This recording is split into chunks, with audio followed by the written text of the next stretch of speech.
Hello again and welcome to another Modern Glory live stream. It's an ugly stream, a bug stream, a stream hostile. Well, actually, it's not really a bug stream because we're not. We talk. Well, we might talk a bit about 40k today, but it's actually a stream which is going to be a little bit different because look, right. I'm just going to tell you. Right. We've been covering a lot of 40k recently, and don't get me wrong.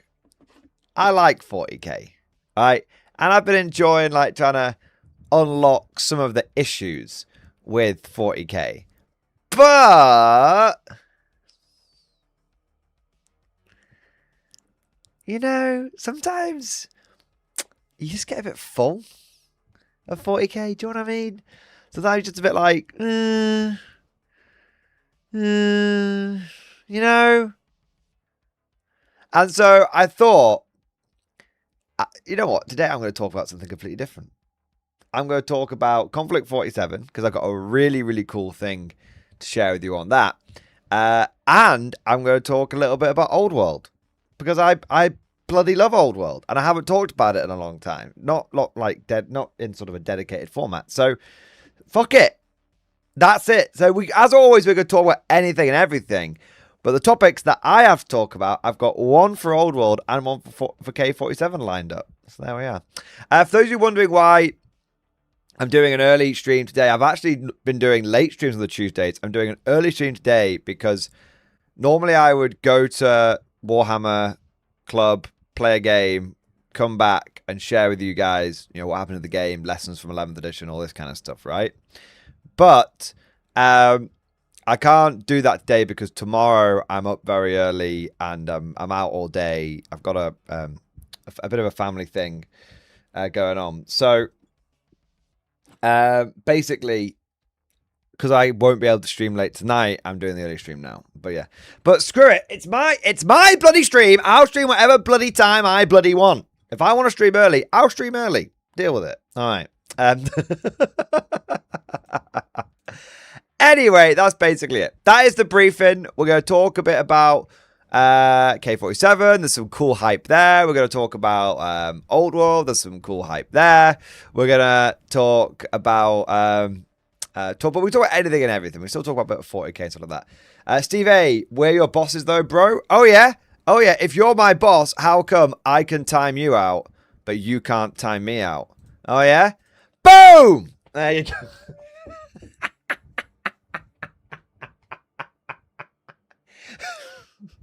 And this gives you power over me.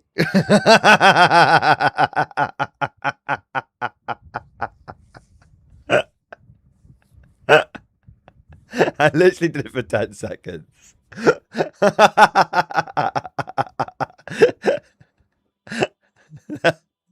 There you go. Mordian Revenge Arc. Castle's Patreon. Steve A is literally, dude, it's literally like that scene in Dark Knight Rises. Like, Steve A, but I signed up to your War Master level on Patreon. And this gives you power over me? Turns the rest of chat. Leave us.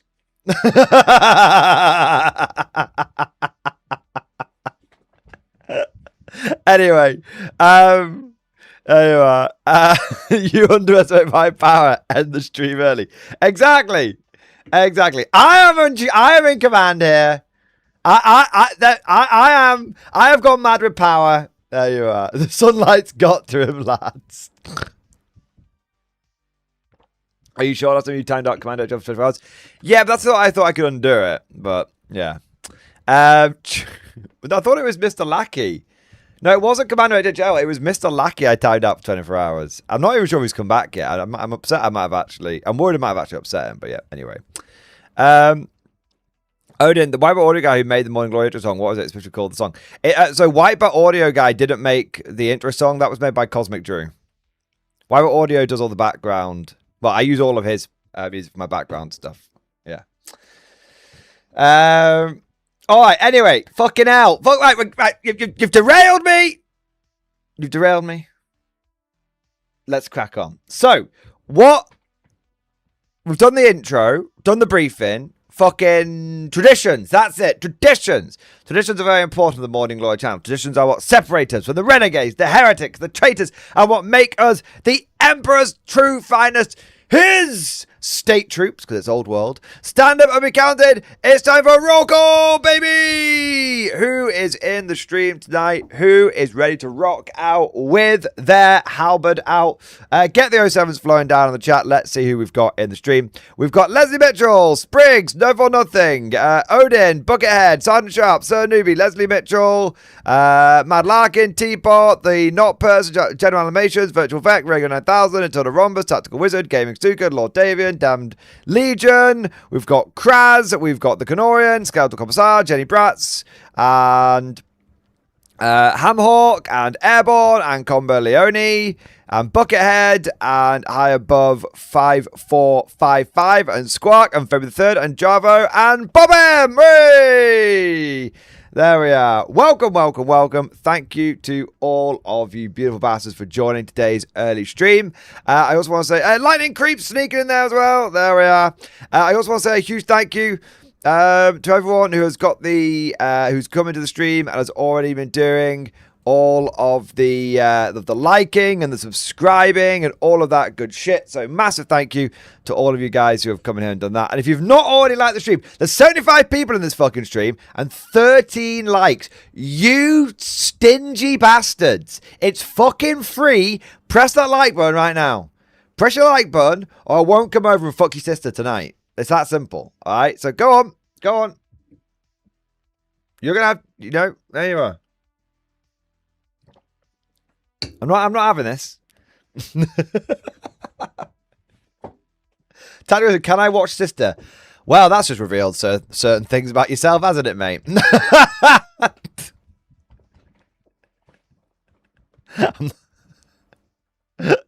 I have to start streaming for you right now. Excellent. Either like it or dislike it. Yeah. Lightning Creep, my sister said she's too sore from GW fucking. I know that feeling, man. There you are. Anyway, jeez, I have to lie back and think of England. There you go. When GW is just railing me with the big old nerfy thing. It's a big old nerfy triumphant bastard. Speaking of which, we might be getting the balance patch tomorrow. I don't know. I've got a whole bunch of... I've got a whole bunch of content recorded, and I'm just expecting GW just to nerf the shit out of stuff, and then I'm going to have to redo it all. So, ha! Lol. Honestly, right? One of the reasons why I love covering things like Old World and Konflikt 47 so much is I can record a video, and guess what? It just kind of just stays relevant. And it just kind of can go in the bank and it can come out a week or two later and be totally fine. If I have a 40k video that sits in the bank longer than a week, it gets invalidated eventually by something, by anything. Yeah. Fucking crazy. Anyway, big thank you to all of you who have gone ahead and now liked and subscribed to the stream. We haven't got any super chats just yet, so nothing to catch up on there. So we can... Lightning Creep crap points, laughs and Tau. Yeah, I mean, Tau haven't got any crap points. Tau have got some pretty good points. So with all of that said, my God, it's never been done. It's never been done. We are actually getting into the main topics in under an hour on a Mordian Glory stream. My God, maybe I should do these daytime streams more often. Normally it's like fucking spends an hour or two going everywhere. So what do you guys want first? I'll do a little poll. Okay. It doesn't matter which one we talk about first. What do you want to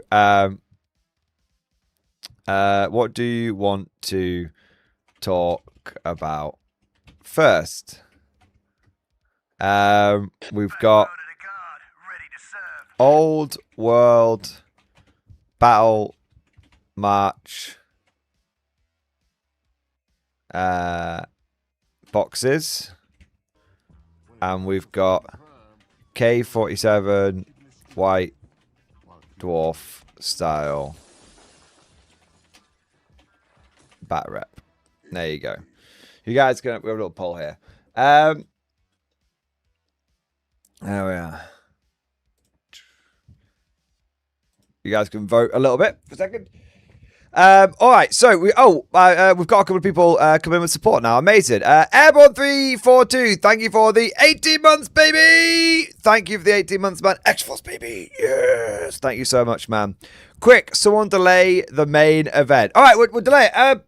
I mean, if you want, I could just start painting something. This guy. There we go. We could delay it in some way, right? No,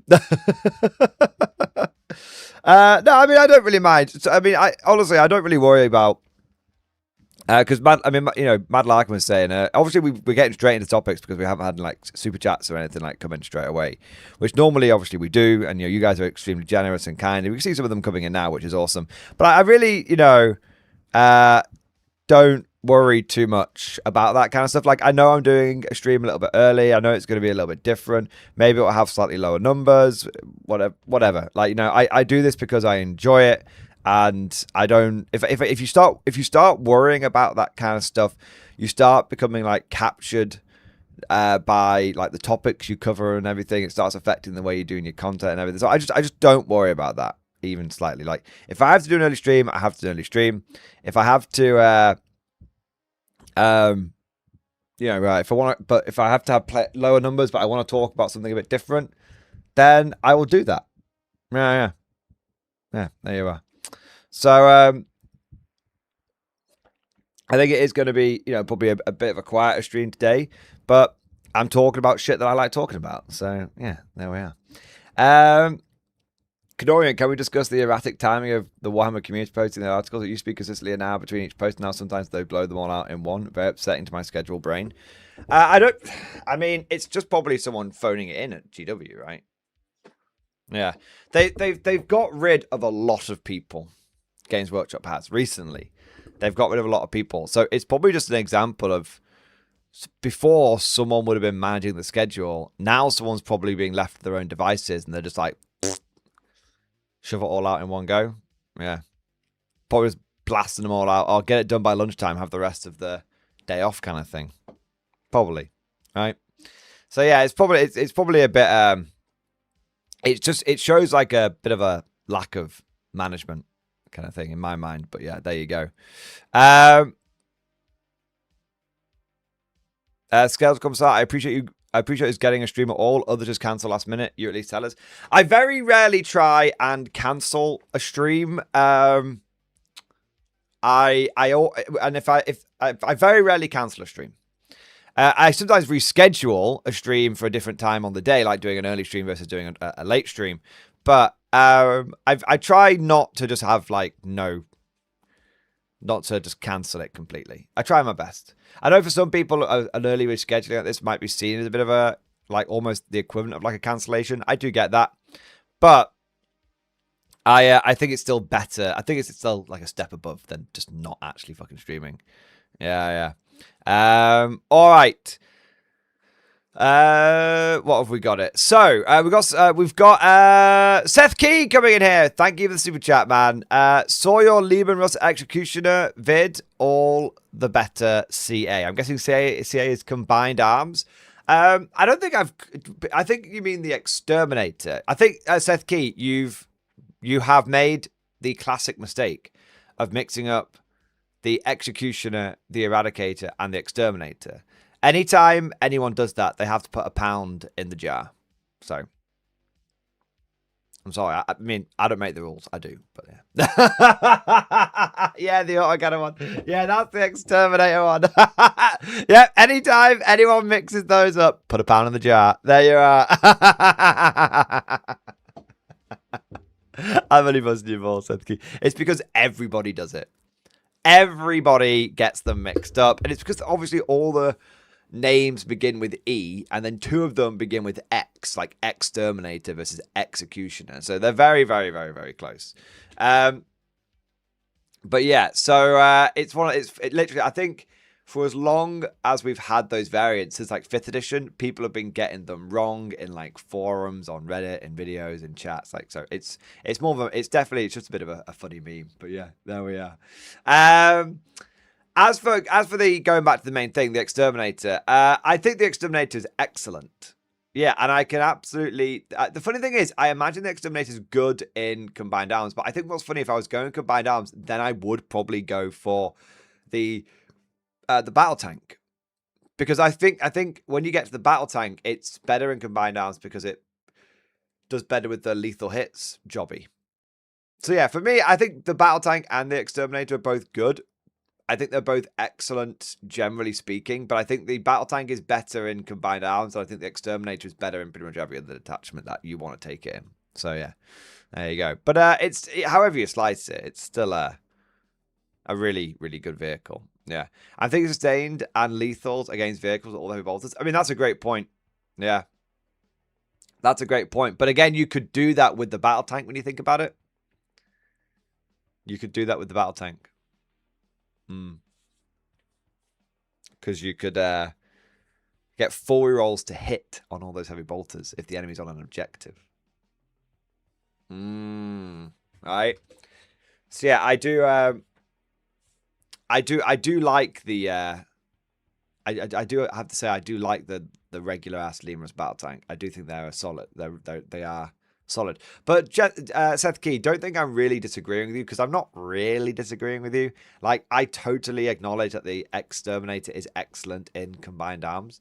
You know, if it's a 9 out of 10, the Battle Tank's a 10 out of 10, but they're both pretty fucking good, right? Yeah. And you're absolutely right. Sustained plus lethal is a fantastic combo to have. Absolutely. And heavy bolters, I've been really impressed with my heavy bolters in 11th so far. They definitely have a ceiling, unless they're twin linked, like the ones on the Baneblade and other super heavy chassis. Unless they're twin linked, they do have a ceiling of what they're good into, but they're still generally much more useful than they once were. So the El Clasico Russ is definitely back. Battle cannon, las cannon, double heavy bolter. Yeah, especially if you've got the ability to strip cover off the enemy, the las cannon's still a good choice. Yeah. All right, what do we got next? Elden Lean, thank you for the 27 months. X-Force, baby. Thank you for the 2 years, man. Hey, Bowen, how's your 40k battle march coming along? I've done a few pages on it. I just need to... I basically just need to look at the battle march restrictions and translate those over to 40k. And then I'll probably take the battle march restrictions and the... old 4th edition restrictions and sort of mash them together, translate them, mix them in a pot, melt them down, and reform them into something that's appropriate. But I don't think it's a particularly massive project. I've already set the points limit as between, I say, minimum 400, maximum 750, recommended about 600 points. I have just kind of done that off the cuff, but I don't think you need to worry too much about it, because it's meant to be a bit of a fun intro system. Yeah. But yeah, like, and I might even change it to it's just 750 points, maybe. But yeah, I'm going to change. I'm going to have a bunch of stuff like, you can't have vehicles with over a certain toughness. You can't have vehicles take up a certain percentage of your list, all this kind of stuff. So yeah, it's going to be, it probably will take, what I'll probably do is release a bit of a beta version into the wild and say, this hasn't been field tested. This is what I've come up with from the armchair. Let us know what you think and provide feedback on how this works or specifically doesn't work with your faction. Because I might go, oh yeah, let's say you can't have more than 25% of your army being in a character. And then someone will say, well, technically in my army, the minimum cost of a character is like 25%. I mean, that's never going to happen, but you know what I mean? I'm using like a made up example. And I'll go, oh, I never realized that. Okay, I can put an exception in for that faction. Ellie, will you design specific rules for each faction? So the current approach is to have a generic set of rules as a starter for 10. And then later potentially have a separate set of restrictions for each faction. For example, having a list of units that you can take from each faction to represent a strike force, or to have a certain set of extra limitations. So, for example, if I was doing something like Imperial Guard, I would say no. I would say something like no Rogal Dawns, because I think even a single Rogal Dawn at such a low points level is a bit of a skew. And some people might go, that sounds very harsh. But the idea is that, maybe like one Rogal Dawn, a single Lehman Russ would be allowed, right? But at the moment, I'm not planning on doing that because that might be seen as a bit harsh. So at the moment, I'm going to have a set of generic rules to see if to see how they do, and then if need be, if there's some extra restrictions that each faction requires, then I'll do that. Yeah. A single Russ at Sigmund is probably a bit much. I mean, even a single Russ might be a bit much. You're absolutely right. You're absolutely right. Maybe the heaviest vehicle we have is a Hellhound. Yeah. Maybe. But what I also kind of want to... Yeah, maybe the heaviest vehicle would be a Hellhound. Also, the idea of potentially coming up with some... I've called it Strike Force at the moment, but they call it Vanguard or Vanguard Strike. Vanguard Strike. I might come up with an idea for having some Vanguard Strike specific detachments in the future, but I don't want to. The thing is, I don't want to completely. The idea is to avoid the trap of combat patrol. Okay. The idea is to avoid the combat patrol where you have to learn a different version of the game and then come and play. You learn combat patrol and then you learn 40k. And the idea is I want you to be able to play a small game of 40k. And for that small game of 40k to essentially have some limitations. So, if someone doesn't turn up to a 500-point game with like a Land Raider and a Primarch. Do you know what I mean? Right? So that's it. I want it to represent a combat patrol of... This is why I'm thinking 600 points is probably better than 750. I want to represent like a combat patrol of the idea is, okay, you've got like a platoon of guardsmen. Maybe you've got an armored fist platoon. Maybe you've got like it might sound crazy. I'm not even sure I'd allow custodies in this level. Although that doesn't seem fair, because custodians are absolutely the kind of army that would do a pinpoint Vanguard strike. But they're an entire army of 2+ saves.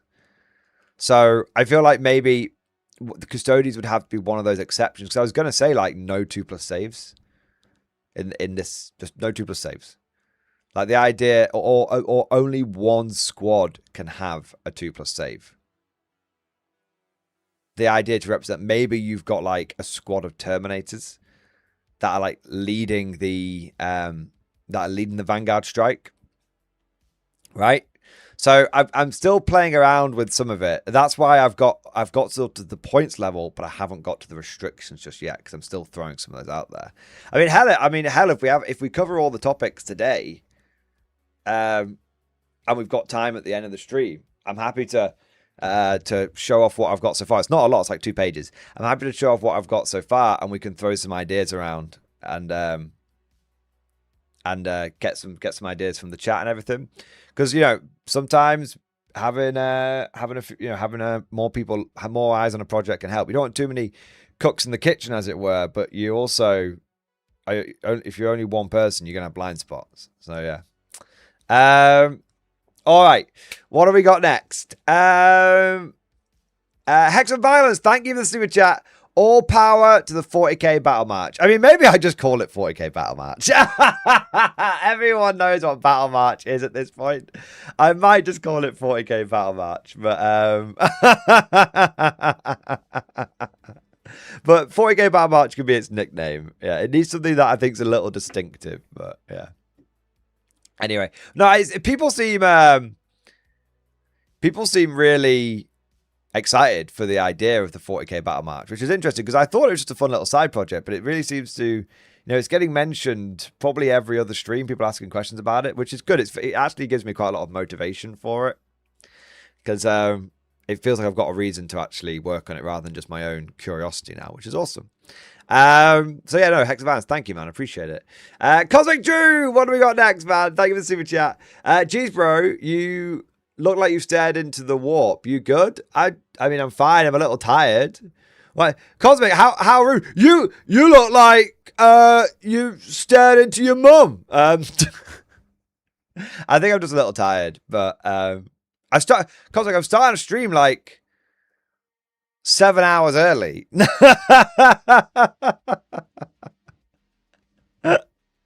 Oh yeah. What have we got next? Tiki, Banzai! Tiki, thank you for the 40 months, man. X-Force, baby. How's Warhammer 40k 11th edition? Any big changes to guard / GSC? Firstly, Tiki, it seems that stories of your demise have been greatly exaggerated. It's great to have you back in the streams, man. And secondly, how is Warhammer 40k 11th edition? It is both everything that I hoped and feared it would be.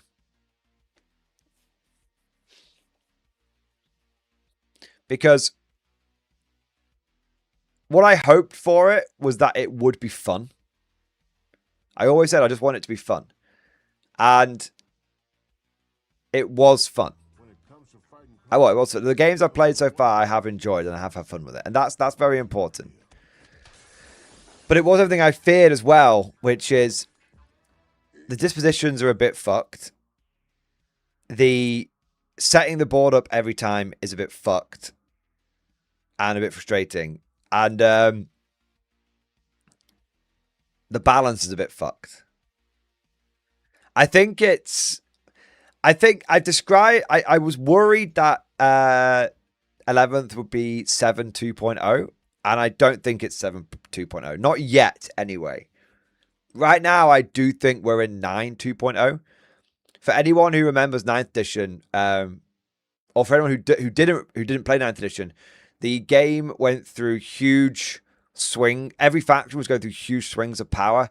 So the edition started off and like Dark Elder just had like a 70% win rate, and then they got nerfed into the ground, and then Admech had like a 70% win rate, and then they got nerfed into the ground. This sort of kept happening. So I worry a little bit like we're going to see like orcs are going to come out really strong at the beginning of 11th, and then I know some people who have inside track on what the balance patch is going to be, and a lot of them have said, yeah, don't worry about Green Tide after, what was it? Was it after tomorrow, after this week? I'll have a look.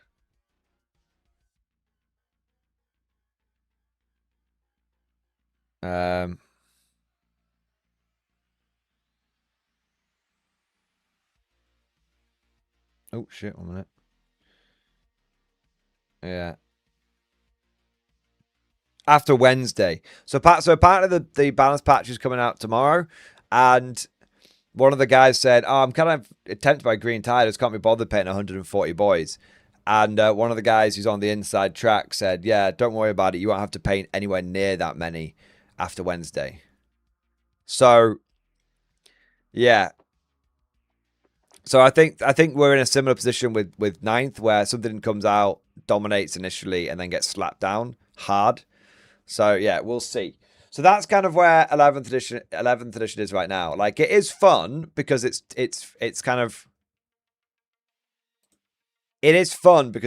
fresh and interesting because it's, I was so bored of 10th edition by the end of it, but it does look like it's going to be wildly swingy in terms of power. Yeah. As for Guard and GSC specifically, Guard's absolutely in the toilet. We've got a 30% win rate. We've been bottom of the metadata 4 weeks in a row. There's multiple tournaments that people aren't even turning up with any Guard whatsoever. So Guard's in a really bad place. Although you can take some very, very, very janky skew lists and basically stat check people to victory, which is a thing. And then for GSC are actually looking really good. GSC they're not looking overly powerful, but GSC are looking actually interesting, and they're looking specifically interesting for me because it actually looks like Brood Brother auxiliaries plus the new Neophyte Horde detachment actually looks legit good. Like taking hordes of Neophytes, which can regenerate D3 plus 6 guys a turn. That's like super Krieg medics. Yeah, that looks excellent. So yeah, might be So it looks like, and I've got Neophytes, man. So I actually might be trying some GSC out sooner rather than later. We'll see how this balance patch goes, but yeah. All right, so yeah, that's kind of what the update is there, Tiki. Brood Brothers looks, it doesn't look powerful, Tiki, but it looks like it might actually be fun, which is kind of all we really want. Yeah, kind of all we really want.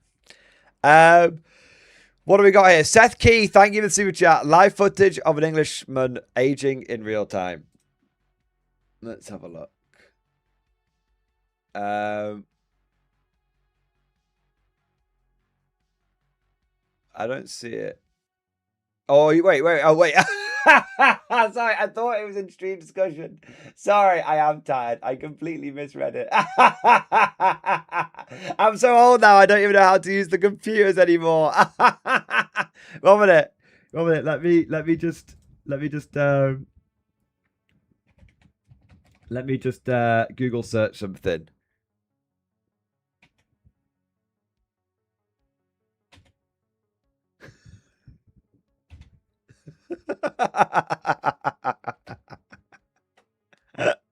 I thought you were. I was expecting a meme, but I was expecting the meme to be in stream discussion. That was all, and then yeah. Anyway, that's on me. Anyway, old man Mordian. Yeah. All right. I love it. Okay, let's see what the poll is saying. All right, cool. So we got 88 votes. Nice. Heathen General, morning, Mordian. I am working on an old world. And how would you build a Renegade Crowns Battle March box set? I took a unit of state troops in there, a unit of I'd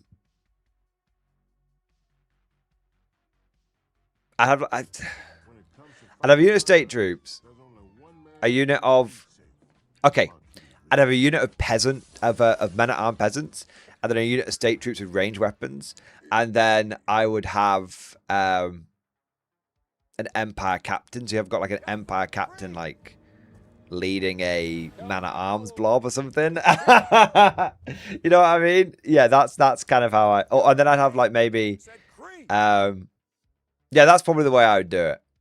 Yeah, have like 2 sets of like infantry, but and then maybe some other shit as well. But yeah.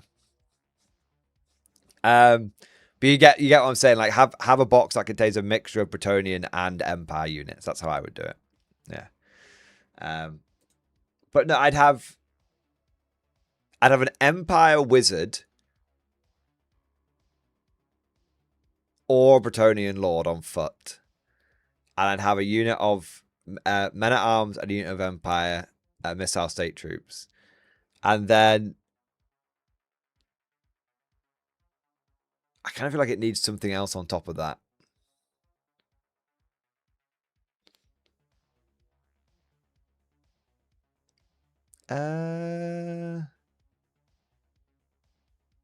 Maybe chuck in, and then I'd release like a Bretonnian bombard model, because I don't have one right now. I'd release some sort of Bretonnian bombard model, Or Free Company. Oh, that's yeah, Free Company.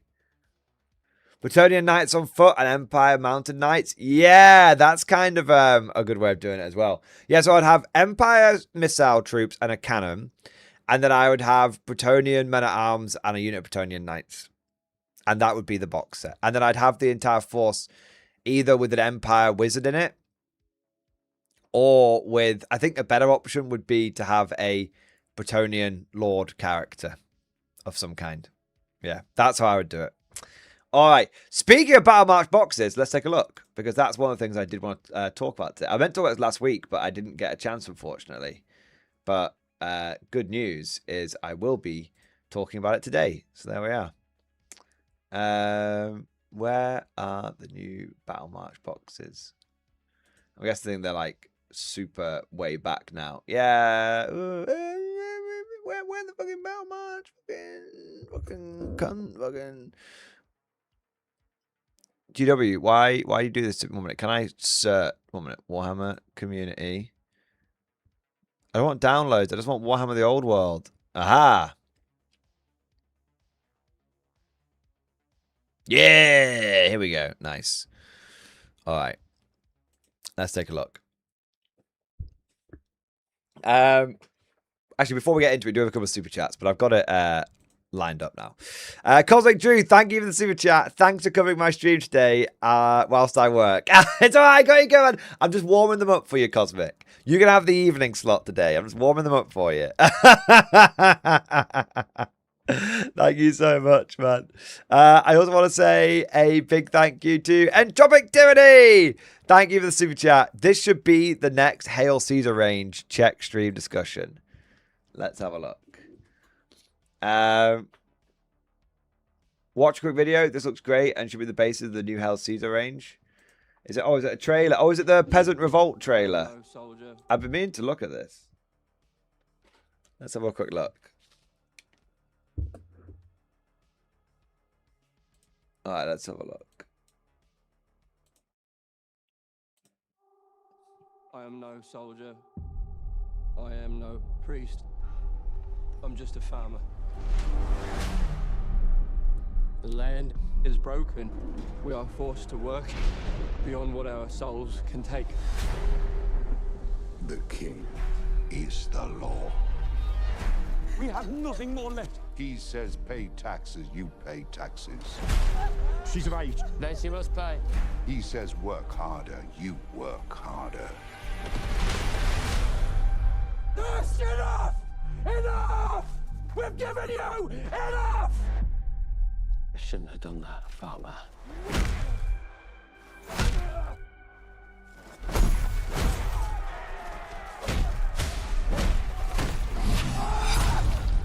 It is time to set the world on fire.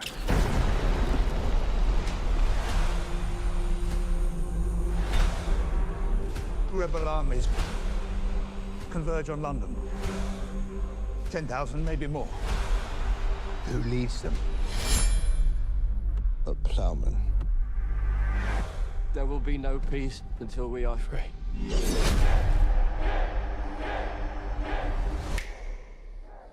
Listen. Listen. Can you not hear their rage?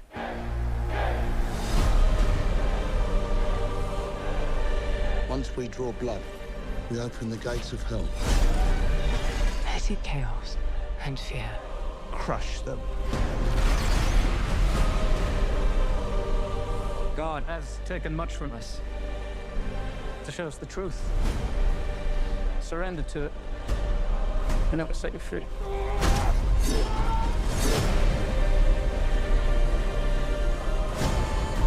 For all that you've taken from us, all that we've lost, time to pay.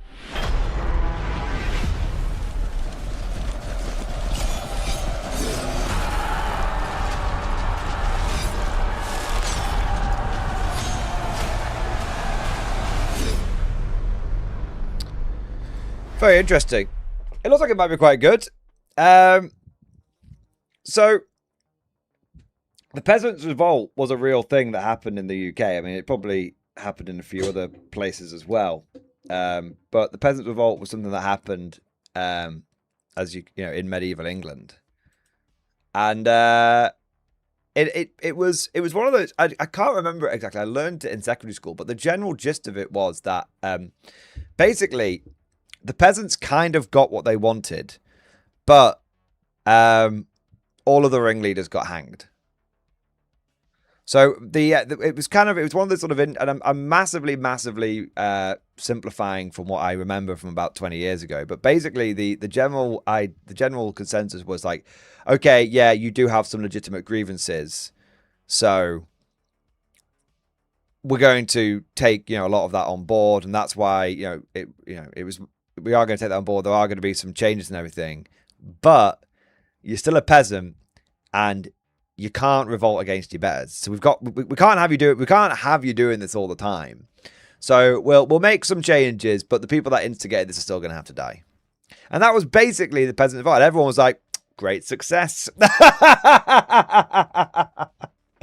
But I don't really remember if that's exactly, like I said, I could be misremembering it, but I think that is broadly speaking what it was about. Peasants Revolt 1381. Let's have a look. It was the first great popular uprising in its history, sparked by the hated poll tax to fund the 100 Years' War and oppressive labour laws after the Black Death. 10,000 of commoners marched on London under leaders like Tyler. Villagers in Essex refused to pay the new poll tax. Sparking riots that quickly spread. They marched on London.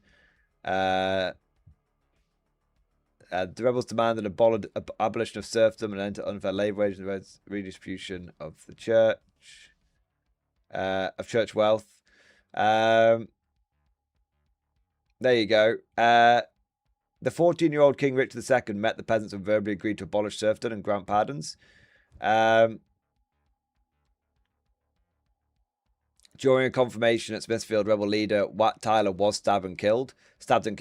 Richard II diffused the situation by claiming he would be the leader, and the crowds dispersed.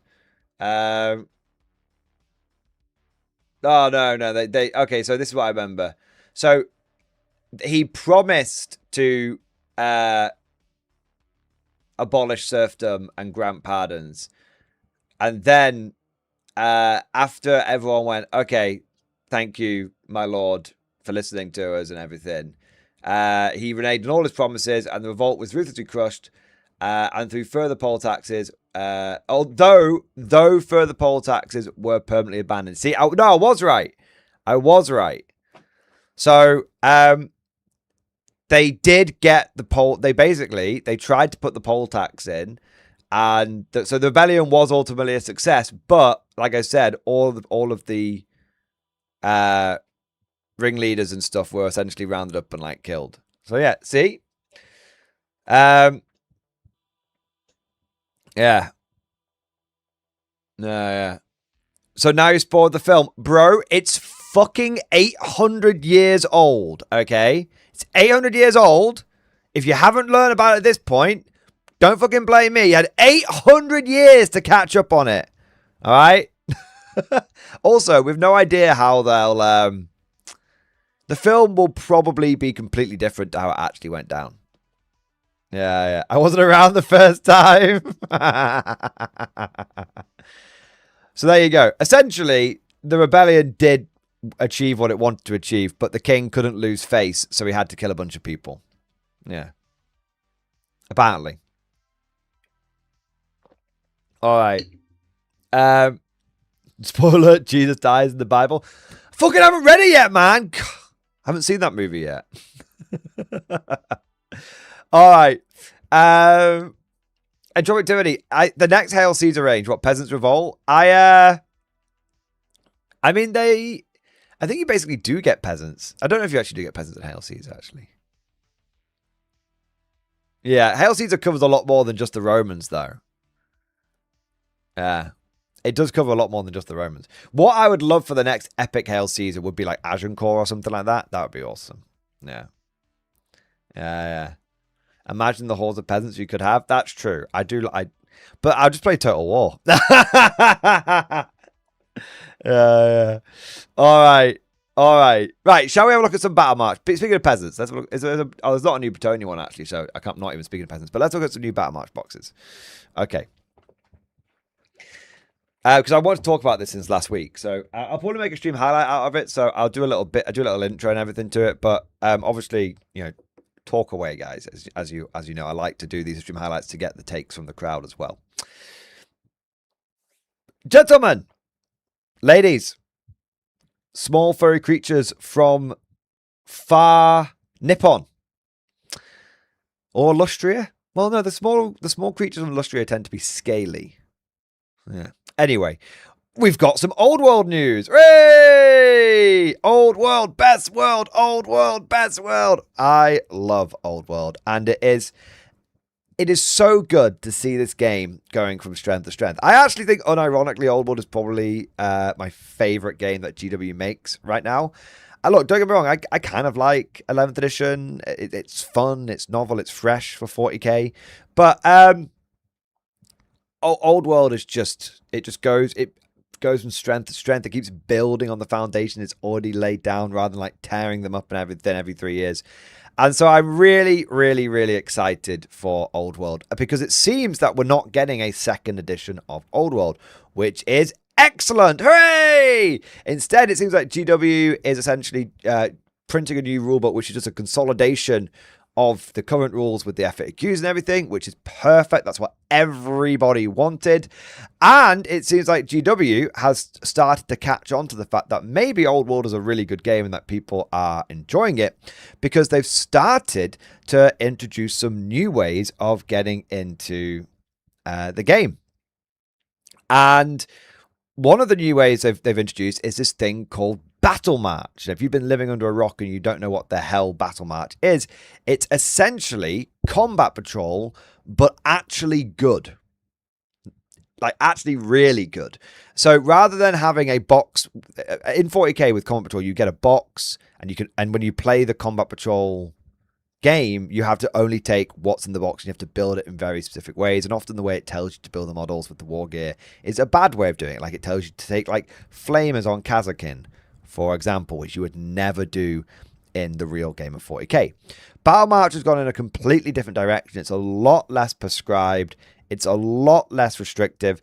It essentially says, play a game between 400 and 750 points, whatever you want, between 400 and 750, and here are the missions you play. There's about 2 or 3 of them, and here are the restrictions on your list. So you can only have like, you can't take like a Chaos Lord on Dragon, for example, because that if it's 400 to 750 points, that would just go around dominating, like killing everybody. So there's some there's some restrictions in there so that to make sure that you're taking the right kinds of army, because the idea is that essentially you're taking a small patrol or a small raiding force or a small garrison, and you're engaging in what would be, you know, not every battle that takes place is a grand battle between like grand armies. Sometimes you've got a raiding force of goblins who are attacking a village. That's it. That's the stakes. That's all there is. But in many ways, these kind of games, whilst everyone loves the big grand battles, in many ways, being able to play the smaller scale stuff can really, really take the immersion to another level. Where, you know, not just like every character in your, or not just your like general is like a character in your army, like a home, not like you've got like a bit of homebrew lore for him, but every character, maybe even squad leaders have got names and stuff, maybe even units, maybe even every model in your army's got names. Maybe you've got like a unit of Chaos Knights and you've named every single one of them. You've got like 4 of them and they're like the 4 horsemen of the apocalypse. You can really get into it. You can also tell some very like intimate, detailed sort of like storylines as well. The story of a goblin war boss. I'm going to keep using goblins as an example because I love goblins. A goblin war boss who is trying to gather power, and you start off with, and it even says go up in like 50 to 100 point increments. You can start off at like 400 points and build your way up to like 750. And then you could end potentially with like an 1,000 point battle to represent this small goblin leader getting the peak of his power. Kind of thing. Battle March Skaven, each rat has a number. Each slave has a number. Yes, go number 4, go! Yeah. So Battle March, you can really make some nice, focused in, zoomed in individual battles with it, and you can string together some narrative campaigns with it, which is emergent narrative campaigns, or you can very, very simply just have a quick pickup, easy game. Hey man, do you want to play some Battle March? Yeah. What do you want to play? 750 points. Sweet. Okay, cool. Throw that down. Done in an hour. Oh, hey man, do you want to have a quick game? Yeah, I got like 45 minutes to kill before. Should we chuck down a quick, maybe half an hour? Should we chuck down a quick 400-point game of Battle March? Yes, sure. Right, so it's covering a lot of different bases. So I love Battle March. The rules are completely free for it online, by the way, which is also kind of crazy. Go to Warhammer 40k, go to Old World, and I think it's under miscellaneous Battle Match. There you go. Go to Battle Match, and the rules are basically free. Now, I think these are the starter rules. They are releasing a Battle March proper book, which does contain a bit more. We'll just take it to another level. But if you just want to throw down some models and play a cheeky Battle March, you've got the rules for free right here. So it is most excellent. Now, games work. I know this is all general Battle March shit, but I'm going to be really getting into this side of Old World. I guarantee you that. You're going to be seeing some Battle March stuff on this channel. But one of the things, going back to the main topic of today, one of the things that GW has done, which I think is a very, very clever move, is they have released some previews of some of the Battle March boxes they're going to be doing. These are like Spearhead for AOS. They're like the combat patrols for 40k and 30k, and I think they're a really good idea. Now, don't get me wrong, I was a big fan of the old battalion box sets because they were like 110 quid, and you got quite a lot in them. These Battle March box sets are smaller than the old battalion ones, but I'm also hoping they're going to be a bit cheaper as well. I don't know. I'm not sure if we've had any confirmation on prices yet, but these boxes are significantly smaller. I think they'll probably be in the range of the AOS Spearheads, which are about 80 to 90 pounds, rather than the current 110 pounds. And again, I think that's absolutely the right way to do it. Absolutely the right way to do it, because you need to be lowering the barrier to entry. Now, a lot of people use the term lower barrier to entry as an excuse for like dumbing down the rules. That's not lowering the barrier to entry. That's watering down the standards and watering down the quality of the gameplay. What I'm saying is, when you lower the barrier to entry, you're lowering that cost barrier.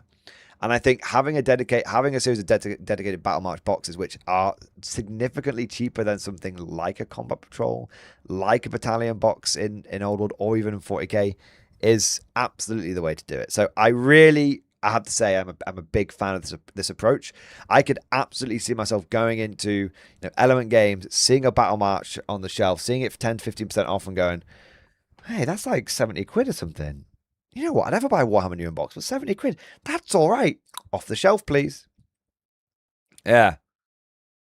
So I really do like this. This is an intro point, because I think you start off with Battle March, and then it's a stepping stone. It's the gateway drug to build up to your full 2,000 point army. Having said all that, let's take a look at the different Battle March boxes. There's 5 of them which have been revealed. Let's give them a review, talk about what I think is the good things about them and what I think is the bad things about them. We're going to be reviewing them not solely on bang for buck, but we're also going to be reviewing them on things like vibes and the kind of models you're getting in there. Is there any filler in there, or is it mostly killer? Right? So there's going to be it's going to be sort of a multifaceted analysis. But let's have a look at the article put out by Games Workshop.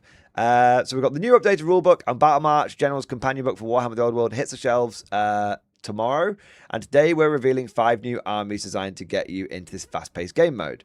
Battle Match is the best way to play quick fire games of Warhammer the Old World using armies between 400 and 750 points, with rules tweaks to ensure the great game experience at compact sizes. You'll get all the strategic maneuvering, tactical depth, and pivotal charge of the full size game, played enough time to fit in a couple of games in before tea. Again, I love that.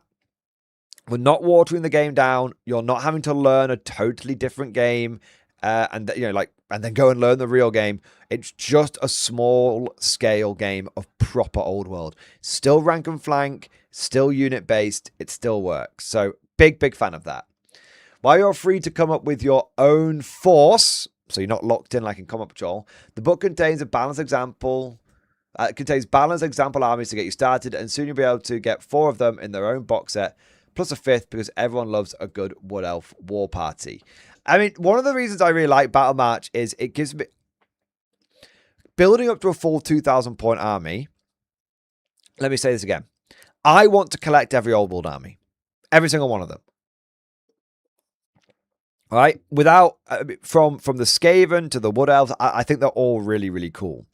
But building up to a full 2k army is a big ask. And often, I don't want to, it's a big ask in terms of time. It's a big ask in terms of money. Often, I would just want to, scratch the itch of, having a bit of Wood Elves or, having a bit of Skaven without having to go, all right, and now how do I slog through another full 2k, 3k, 4k army, right? So I really like this because what I will probably end up doing is getting every army, but just at Battle March level. So I'm only really going to have my Empire and my Orcs and Goblins as my full-sized armies. Every other army I'm going to get for Old World is probably going to be Battle March size. Maybe Dwarves I go full-size, but even then, I'll probably just do a Dwarf Battle March. I've already got enough for Dwarf Battle March. Yeah.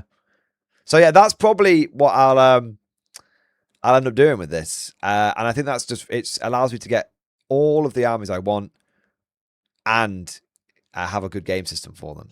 And I can think of so many cool little narrative games I can do with this. Anyway, let's have a look at these different boxes. So, the first one is Empire of Man. The Empire sends a classic regiment of disciplined troops with plenty of gunpowder and some fast-paced cavalry to support to carry the day. This Battle March box contains 1 command of the Empire with great weapon, 20 state troops with a choice of weapons, 20 of the melee state troops, 10 flagellants, 10 state missile troops armed with crossbows or handguns, 10 Empire archers, 5 outriders who alternatively could be built as pistoliers. So let's have a look at this one.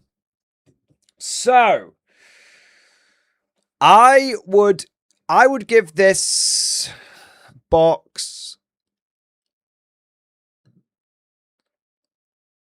I'm going to give it a solid 8.5 out of 10. Okay? A solid 8.5 out of 10. Pure arbitrary number picked out my ass. And I'll tell you what I like about it, and I'll tell you why I haven't given it a 10 out of 10. So I really like that it comes with a core brick of state troops. 20 state troops in there. That's excellent. And you can build them with either sword and board, or you can build them with halberds, or you can build them with spears and shields. That's awesome. So I like the solid brick of state troops. I actually like that this box set has a mixture of the archers and the missile state troops, because one of my criticisms of the old battalion box set was that it contained a 1-to-1 ratio of missile state troops to melee state troops, and I said you never really want that many missile state troops. At best, you really want maybe 10, maybe 20. Maybe, but even then, probably 10 is enough. 10 to 20 is enough. But this one has a bit more of a mix where you've just got a little detachment of the missile state troops for your brick of regular state troops, because you can merge these two together, right? And then having the archers in there instead gives you a bit more of a skirmishing unit. You can have these guys running around on flanks, absorbing things like first charge so that the enemy wastes it so they don't use it on your brick of state troops. So yeah, I think I think this is a much better mix of having, you still got 20 melee troops and 20 range troops, essentially. But it's a better mix on that range troop end. So I really, really like that. I think that's very solid. Then we get... so I like the vibes of that. I like the feeling of, it's a battalion, it's of state troop, well, not battalion, it's a little sort of core of state troops marching out there, but, on patrol, but that maybe leading them on the patrol is this unit of like archers. Because obviously, in the Empire lore, the archers and huntsmen are often described as actually working with the army because they're like the locals who make up part of the militia, make up part of like the patrol, and they know the back sort of forest paths. They range ahead, scouting, being a bit like the vanguard and all that kind of stuff. So I like this from a vibes point of view as well. The slight not really weakness, but this is very much a personal bias kind of thing. I'm not a massive fan of the Outriders, and I totally acknowledge that they are excellent in game. In fact, many people would see the Outriders here as a plus, and I also totally get it that the Outriders are they kind of fit in with the vibes of this as well, where the Outriders are a bit like the archers. They're sort of ranging ahead, scouting the way, making sure there's no ambushes lying in wait for the foot troops who are sort of marching up. So I do acknowledge that. I don't know what it is. Personally, for me, it's probably because I'm a bit more of an old school Warhammer Fantasy player. But when I first started playing Warhammer Fantasy, only Empire engineers got the repeater handguns. And they were meant to be this sort of rare piece of technology that was very much experimental. And Outriders have always they've always rubbed me up the wrong way, that they're basically just normal soldiers who have got these repeater handguns. So it's very much a vibes issue for me. You can build these guys as pistoliers instead, but then you're kind of thinking like, okay, why are there pistoliers in this? What is essentially a bit of a patrol, marching around the borders of a county, or marching around the borders of one of the Empire states, right? Yeah. You could, if I was to square this away in my head, I would probably build them as pistoliers with the pistols, but I'd give them the Outrider heads, and I'd use them as road wardens. Now, road wardens are a bit of a I don't know what the right term is for them, but they're essentially, for me, they are they're a little niche because they don't technically have models. They just have rules. They're in one of the arcane journals. But I think any Empire army can take Road Wardens now. I don't think they're limited to an army of infamy, so that's good. But yeah, Road Wardens would make a lot more sense in this. The idea that the idea that in my head that the Road Wardens have maybe discovered a goblin raiding force, and they've galloped back to the local town, the local state troop barracks. The state troops have mustered up. They've also gathered some of the local militia here with the archers, and they're going out there to go and fight them. So I like that. So I'm only taking half a point off for the Outriders, and some people wouldn't even take that half point off. The stinker here is the Flagellants. This should definitely be Free Company militia. The Flagellants are just completely out of place. Now, I love Flagellants. I think they're one of the coolest, most vibe-based units in the game. They're absolutely shockingly terrible and shockingly overcosted, and obviously that makes me love them because I love crazy units like that. And look at how crazy they are. They're awesome. But they just, from a vibes point of view, they are completely out of place. They're completely out of place.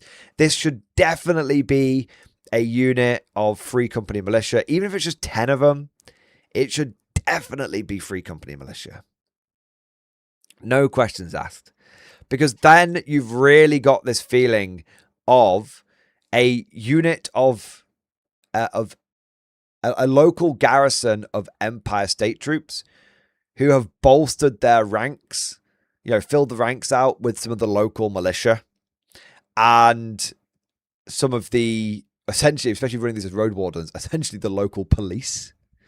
And just the local Empire captain is he doesn't even bother reporting up the chain. He's just rallying the men to go out there and deal with the Goblin raiding force, to deal with the Beastmen raiders. Yeah. You see? So I'm not I think this, I love flagellants in isolation, but in this box I don't think they fit. So I am taking a full point off for vibes. And you would think that's crazy because you think that flagellants are a full vibes based unit. And they are, but they're just the wrong vibes for this box set. But other than that, I think this is an excellent, excellent box set. I really think it is. I think you're getting a lot in there. I mean, you're getting 20, 40, 50 infantry, a character, and you're getting some fantastic cavalry as well. I think this box has got excellent repeatability as well. You could, if you bought 2 of these, you'd be off to a very good start with an Empire army. 2 of these would get you 40 state troops, 20 ranged guys, 20 of the ranged, 20 handgunners or crossbows, 20 of the archers, which you probably don't need 20 archers, but so you have a few spare there. And then you'd have like an actual brick of flagellants. Yeah. And then, I think 2 battalions of this. And then a cannon box, where you get like 2 of the cannons. A cannon box and a steam tank. I think you're kind of off to the races at that point. Yeah. I think you're having a great time. What I would probably do is because I said you probably don't need 20 of the archers. I'd take one of the archers. I'd build 1 unit of state troops with handguns, 1 unit of state troops with crossbows, and then I'd build probably 15 of the archers, and then I'd take 1 or 2 of the spare archers you had left over, and I would turn them into engineers using spare handguns from here. Because these guys could definitely look like engineers. If you had this guy aiming a handgun, he'd definitely look like an engineer. Yeah, that would be really, really cool. And then do that and then add the cannons in and stuff like that. And then you could definitely turn a couple of the state troops here into extra characters. And do you know what I'd probably do? I'd probably turn one of the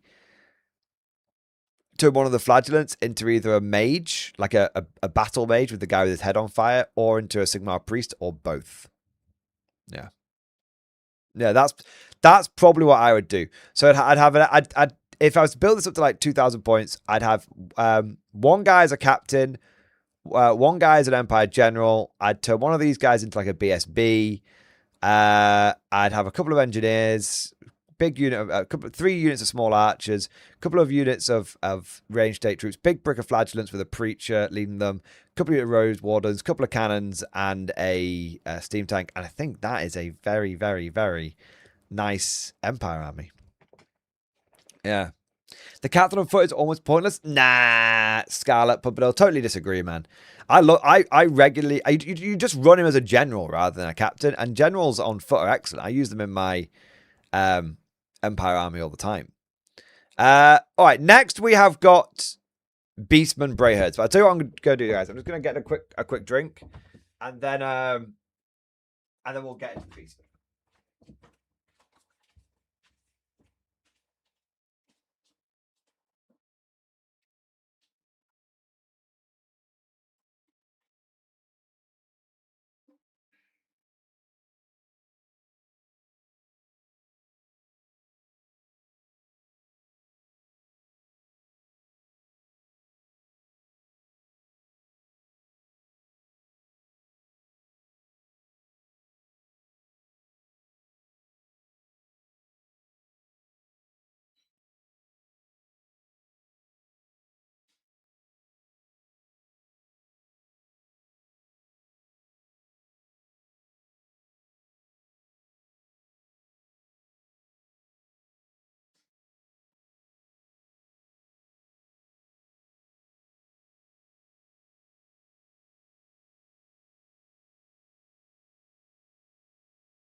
All right, I'm back.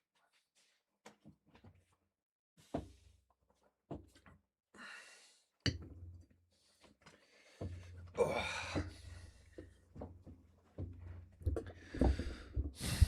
So, next we've got the Beastman Bray herds. Beastman hordes stampede from the trees to pillage civilized world. They've brought a fast and dangerous force to the battle march arena. This army contains 1 Beastman chieftain with 2 hand weapons, 1 Beastman shaman, 10 ungors with a choice of weapons, 10 bestigors, 20 gors with a choice of 2 hand weapons and or hand weapon and shield, and 10 chaos warhounds. Let's just close a few of these tabs here and have a look at this in detail. So, I really like this. I'm willing to give it a 10 out of 10. I'm willing to give this a solid 10 out of 10. No notes. There's no filler in here. The only thing that you could say is filler is maybe the ungors. And even then, I've seen people run them. I've seen people run ungors. So the 20 gores is obviously excellent, right? Just having a big brick of 20 gores. The 10 bestigors on their own, 10 isn't quite enough. At a 2,000 point level, it's not quite enough.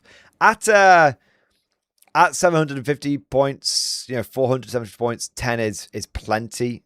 Yeah, you're not going to have any issues there. But if you were using this to build up to 2,000 points and you bought 2 of these, you would get 20 bestigors and 40 gores. Now that feels like a proper meaty Beastman army. I don't think it's a particularly competitive Beastman army, but I don't play Old World competitively, so I don't give a fuck.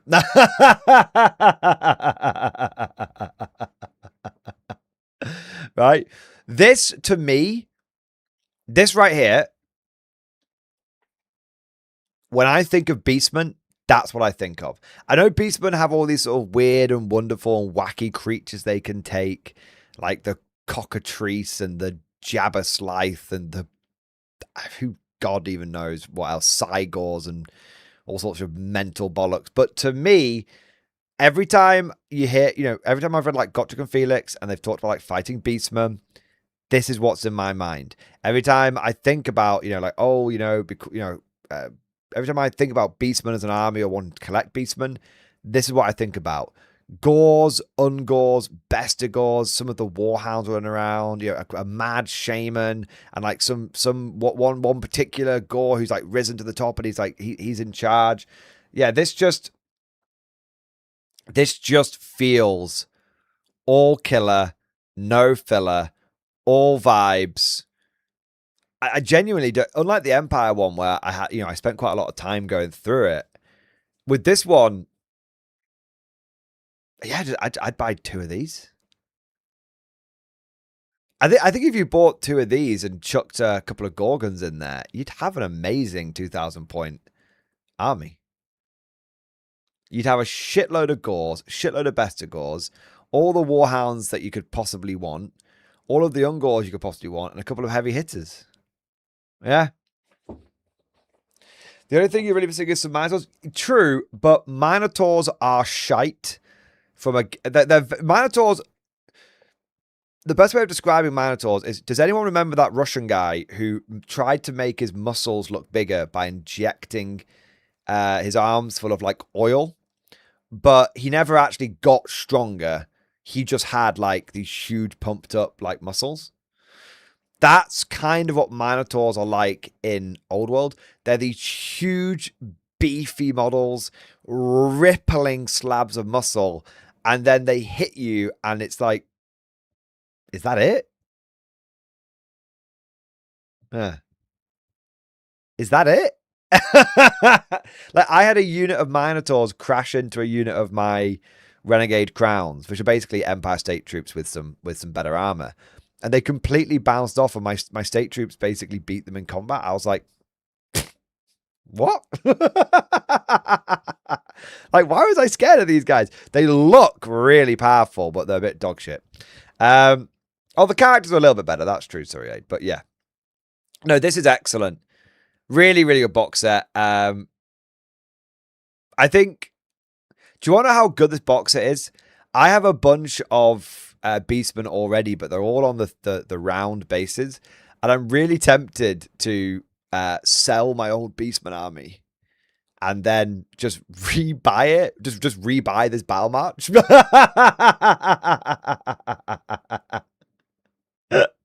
I can't be bothered rebasing them. Yeah. Yeah. So that's how good this is. I'd love to do this as a hobby project. And the great thing about all of these old models is it's the old GW plastic, so they're not horrible to build. I built a bunch of Beastmen. They're not horrible to build. They're actually quite fun. Next, we've got Orcs and Goblin tribes. So this, let's face it, the Orcs were never going to be left out of a good scrap, and their Battle March force is a highly mobile wrecking ball of big green energy. This iron box contains one Orc boss on Warboar, one Orc Goblin Shaman, one Battle Standard Bearer, 15 Orc boys with choice of weapons, 5 Goblin Wolf Riders with the choice of weapons. By the choice of weapons, they mean hand weapon and shield, double chopper, or spear and shield. 5 Goblin Wolf Riders, which can have bows or spears and shield. 5 Goblin Boar Boys, which can have cavalry, spears and shields, or hand weapon and shields. 1 Orc Boar Chariot. I'm going to be honest, this one doesn't do it for me.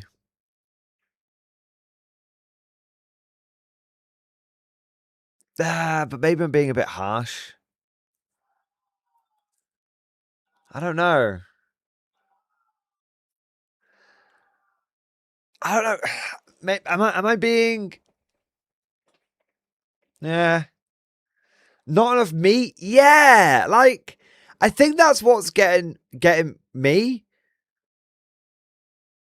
I mean, the Empire box set outnumbers the Orc box set by a lot. I think they should have done 2 battle marches for battle march boxes for Orcs and Goblins. They should have done 1 Orc one and 1 Goblin one. Yeah. It's not enough. And you don't, there's one of the big weaknesses of the old battalion was the fact it came with 2 boar chariots. And boar chariots are cool, but they're not that good. Yeah, I agree. They should have binned the chariot and added a block of goblins. Totally agree. It should have been 20 goblins, 20 orc boys, a goblin shaman, orc, an orc boss with banner, and then this. Yeah, I think if you sack that off and put 20 gobos in and maybe 5 more boys, I think you're Gucci. Yeah. That's what I think should have happened. So this is, and the issue is, like, I would say, well, this one gets better when you buy 2 of them, but I don't think it does, because you end up with bloody 3 characters. It's 2 character heavy, and if you buy 2 of them, yes, you end up with a nice amount of boar boys, but you essentially end up with like a surplus character. And you end up with a surplus chariot. And you end up with, like... you don't end up with a surplus BSB, because you can build this guy as a BSB or as a normal boss. Yeah. Morning Glory, just buy Skull Pass? I mean, yeah. Yeah, they should have just re-released Skull Pass. Yeah. Yeah, this one is a miss for me. And it's a shame, because I love Orcs and Goblins. I don't think this... when I say it's a miss, I'm still going to give it a 6.5. I'm still going to give it a 6.5. I just think it's 2 characters. I think you could buy 1 of these and add it onto like an existing Orc and Goblin army and get a little bit more of probably a few things that you wanted. But I wouldn't give it any higher than a 6.5. To me, it's the weakest one. And as others said, I think either it's just there's just not enough meat in this. There's just not enough meat in this. Not even close. All right. High Elves. When I say so, it's still a good box set, but it's the weakest one for me personally in terms of vibes. High Elf, skilled elven warrior, highly skilled elven warriors are used to fighting outnumbered and are excellent combatants in small scale conflicts. Perfect for this game mode. This battle match army contains 1 Sea Guard High Elf Lord, 10 Northern Sea Guard, 5 Shadow Warriors, 5 Illyrian Reavers, 1 Sky Cutter, and 1 Tyrannok Chariot. I kind of feel this one is in a similar ballpark to the Orc and Goblin one.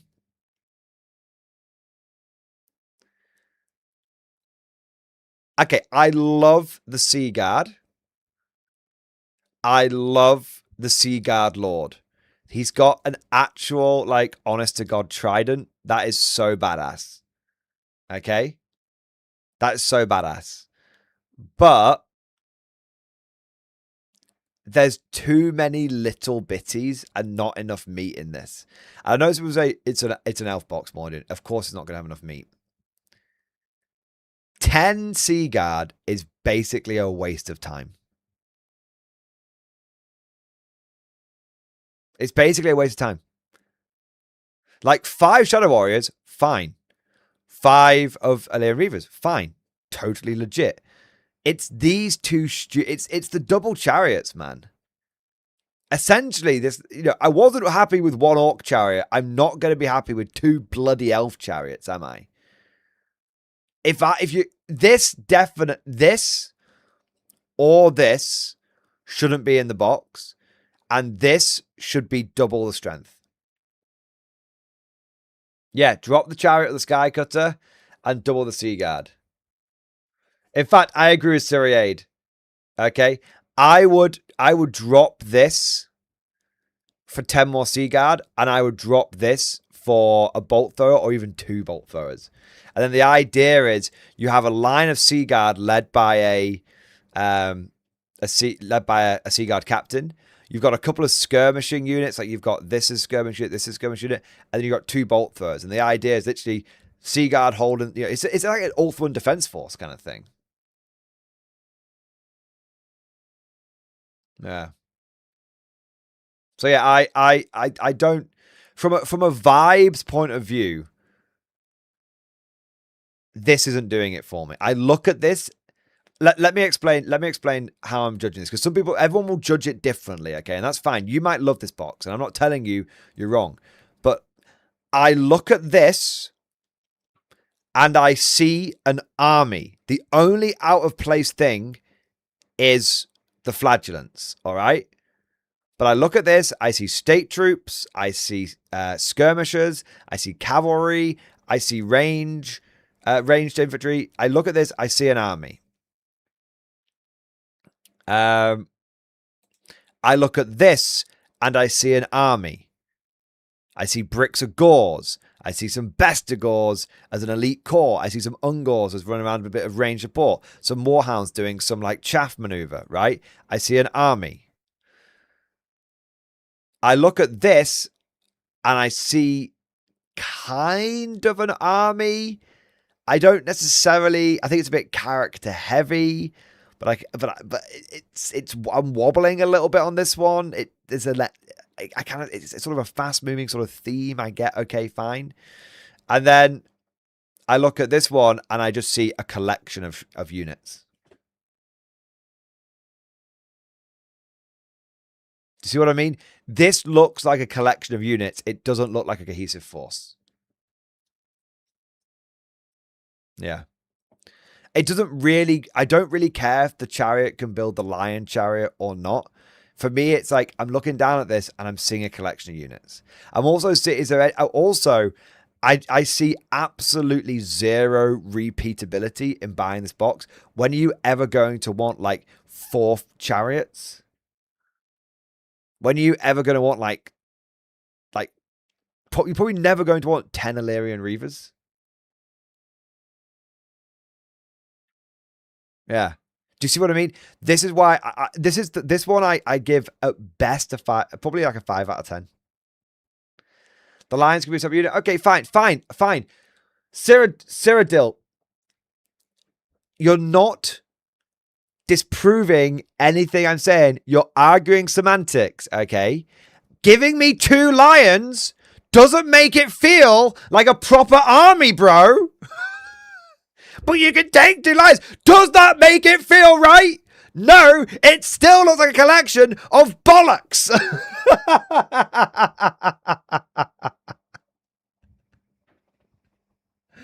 Right? I'm looking at this and I'm seeing a collection of random units. I'm not looking at this and seeing a battle march force, a combat patrol, a garrison force. Do you get it? Do you see what I'm saying? Right? Okay, at this point, people are trolling me. Okay? They're trolling me. It's not an army box. It's a small box for small scale games. I know that, 1231AB. I know that. Coming in here, halfway through the video, chatting the bollocks. I'm not asking for a battalion. Okay. Top tier rage bait, guys. But I'm now going to ignore you. Because clearly, you're not listening to what I'm saying. And so, I'm just going to ignore you now.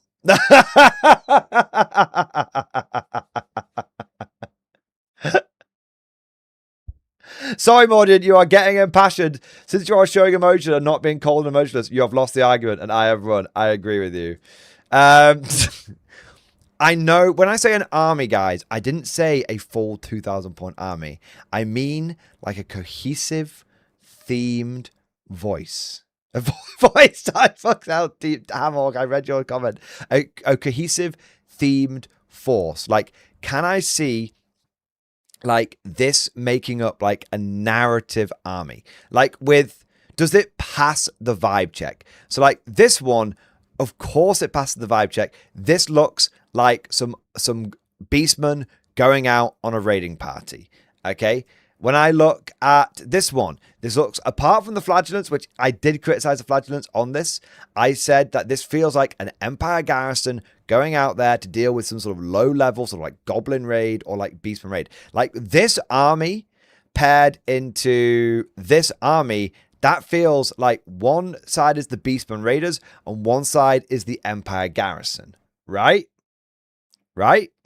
And then I look at this and I don't see that even slightly. Okay? I see just there's not enough of any one theme in here. There's like some cavalry roaming around. There's like 2 chariots roaming around. Like you say, see, here's the thing. It is not the core of a Sea Guard force. You guys are wrong.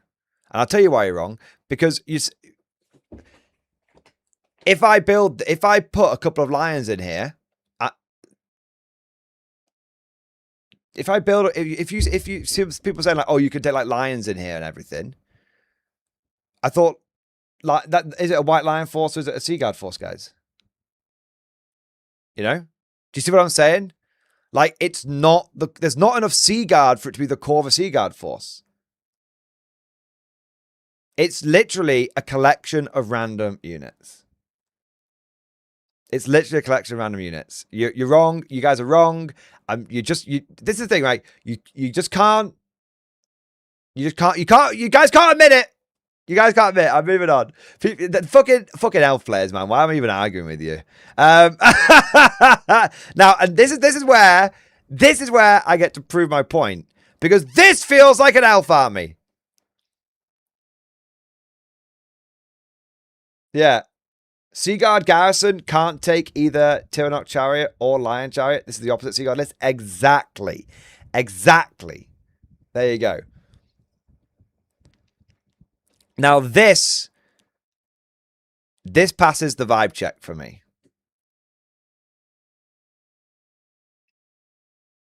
This passes the vibe check. Because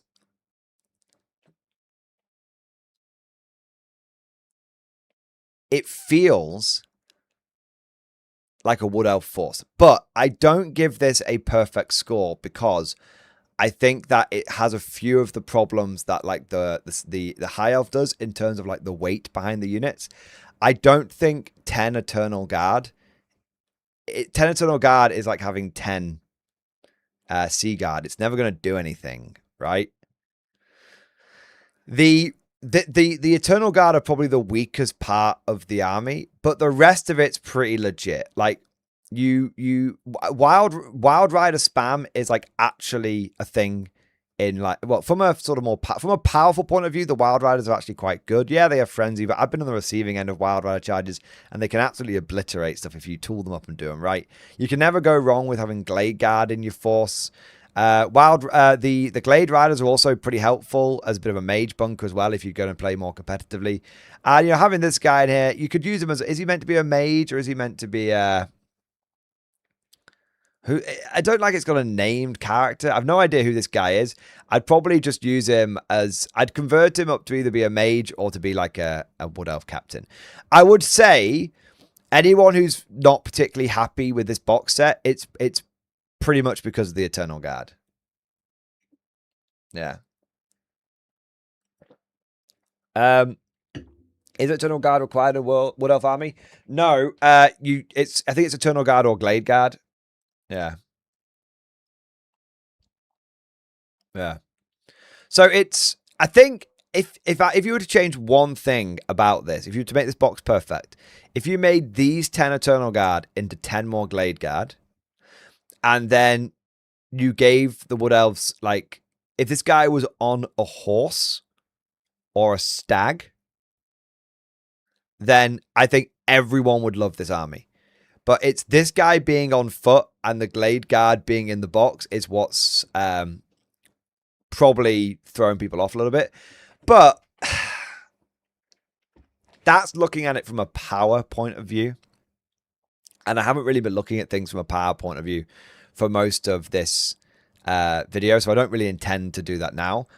I actually really like... I have a soft spot for Glade Guard. I really do. I fully acknowledge that I am totally biased on this. There is no power-based basis for this. I acknowledge they are essentially hugely overcosted, like elves with spears. I don't think they have any AP on any of the weapons. I think that I don't think they can do anything but sit there and basically die.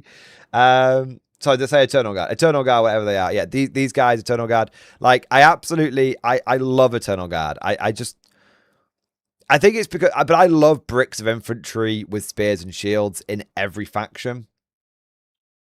So, yeah. So I am massively biased on this. One thing I would say about this box set, though. Also, Eternal Guard is also the Wildwood Ranger kit, so they could use them as two-handed axe infantry without striking last. I mean, that's a good point, actually. You get a bunch of axe boys out of this, but I don't think anyone takes them either. That's the thing, so newbie. But, what I quite like about this box is that I think the more you buy it, the better it gets. And I know that's a bit of a hot take, but I think 10 of the Eternal Guard / double axe guys, I think they're a waste of time. I think once you get 20 of them, okay, maybe there's something going on here. And I think once you start getting up to like 10 Wild Riders, 8 Glade Riders, and you start to get like a decent amount of Glade Guard going as well, because you want some as Deepwood Scouts and some as actual Glade Guard, don't you? Right? And then I think what is kind of crazy is if you buy 3 of these boxes, it actually becomes good, because then you're like maxed out on the Wild Riders that you want. You've got a shitload of the Glade Riders. You've got plenty of Glade Guard and Deepwood Scouts. And then if you would completely mental, you could run a brick of like 30 Eternal Guard. Right? It's kind of stupid, but I think once you, if I was to build a Wood Elf army, I'd buy 3 of these boxes. And I think it's one of those things where like the more you buy it, the better it gets. Yeah, you might end up with a few extra of this guy, but I'd just convert him. So I'd build one, and I'd build one as is. I'd build one into a mage. I'd build one into a BSB. Yeah. That's what I would probably do. But I do think that this box on its own is weak because of the 10 Glade Guard. I do think that this, we'll do them in order. Let me rank them in order from bottom to top. That one, that one, that one, that one, that one. Yeah, okay. So at the bottom, I'm going to put the High Elves. Obviously, I still think it's, I'm going to give it like a 5 out of 10. I'm not going to give it a totally negative score because as some people have pointed out, you know what, I'm going to give it 5.5. 1 minute, 5, 6. No, what? I'm going to give it, yeah, 6 out of 10. No. 5 to 5.5. Okay. So I'm gonna give this a 5.5 out of 10. So it's not, because often a 5 can be seen as like a negative score. It's gonna be like a C grade. C grade.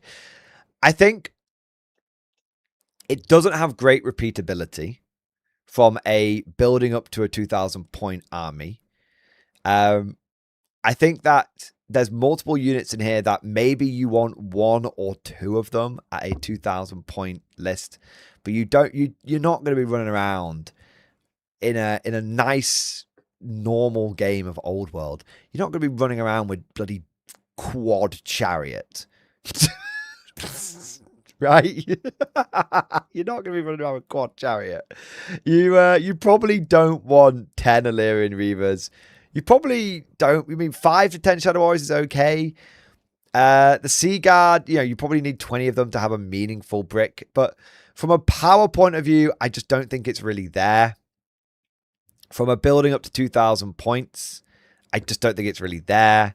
From a vibes point of view, I just don't think it's really there. It doesn't feel like a Sea Guard garrison to me. As someone said in chat, it doesn't really look like you can't even take like a number of these units you can't even take in like a Sea Guard army, for example. So yeah, this one doesn't pass the vibe check. The only reason it's not going to get like a negative score is because at the end of the day, it's probably going to be a discounted box. I would buy one of these. If I was an existing high elf player, I would see this as, oh, cool, I can buy this and get a bunch of those one-off units in one place for a discount and get myself 10 extra Sea Guard that I probably want anyway. Right? So, and I don't even think it's particularly good for Battle March because 10 Sea Guard is never going to achieve anything. Then I'm going to go for the Orc one. Orc, I'm going to give the Orc one 6.5. I just don't think it's got enough meat, and I think it's a bit character heavy. I think, as we said, it's not got great repeatability because you don't really want 2 Orc boar chariots. I mean, even if you wanted 2 Orc boar chariots, do you want 6 characters? Probably not. But it does look like pretty much like a fast-moving Orc raiding force, apart from the sort of the 10 boys. But you're always gonna have like some boys marching around on foot, aren't you? But yeah, it's just a bit character heavy. It's not got great repeatability. There's not quite enough meat in it. But at least the infantry you're getting has got some decent mass to it. It's fine, but I'm gonna give it, probably gonna give it a 6 rather than 6.5. It's okay. The Wood Elf one, I'm actually gonna give a 7. Which I know is quite controversial.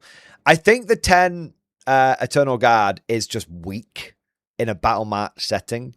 But I think in terms of buying this as a stepping stone, like I said, you could buy multiples of these. I mean, if you bought like 2 or 3 of these and a dragon, that's actually really legit. The only thing you'd sort of be, you might think is a bit of a waste of time is the Eternal Guard. But I don't know. I like them.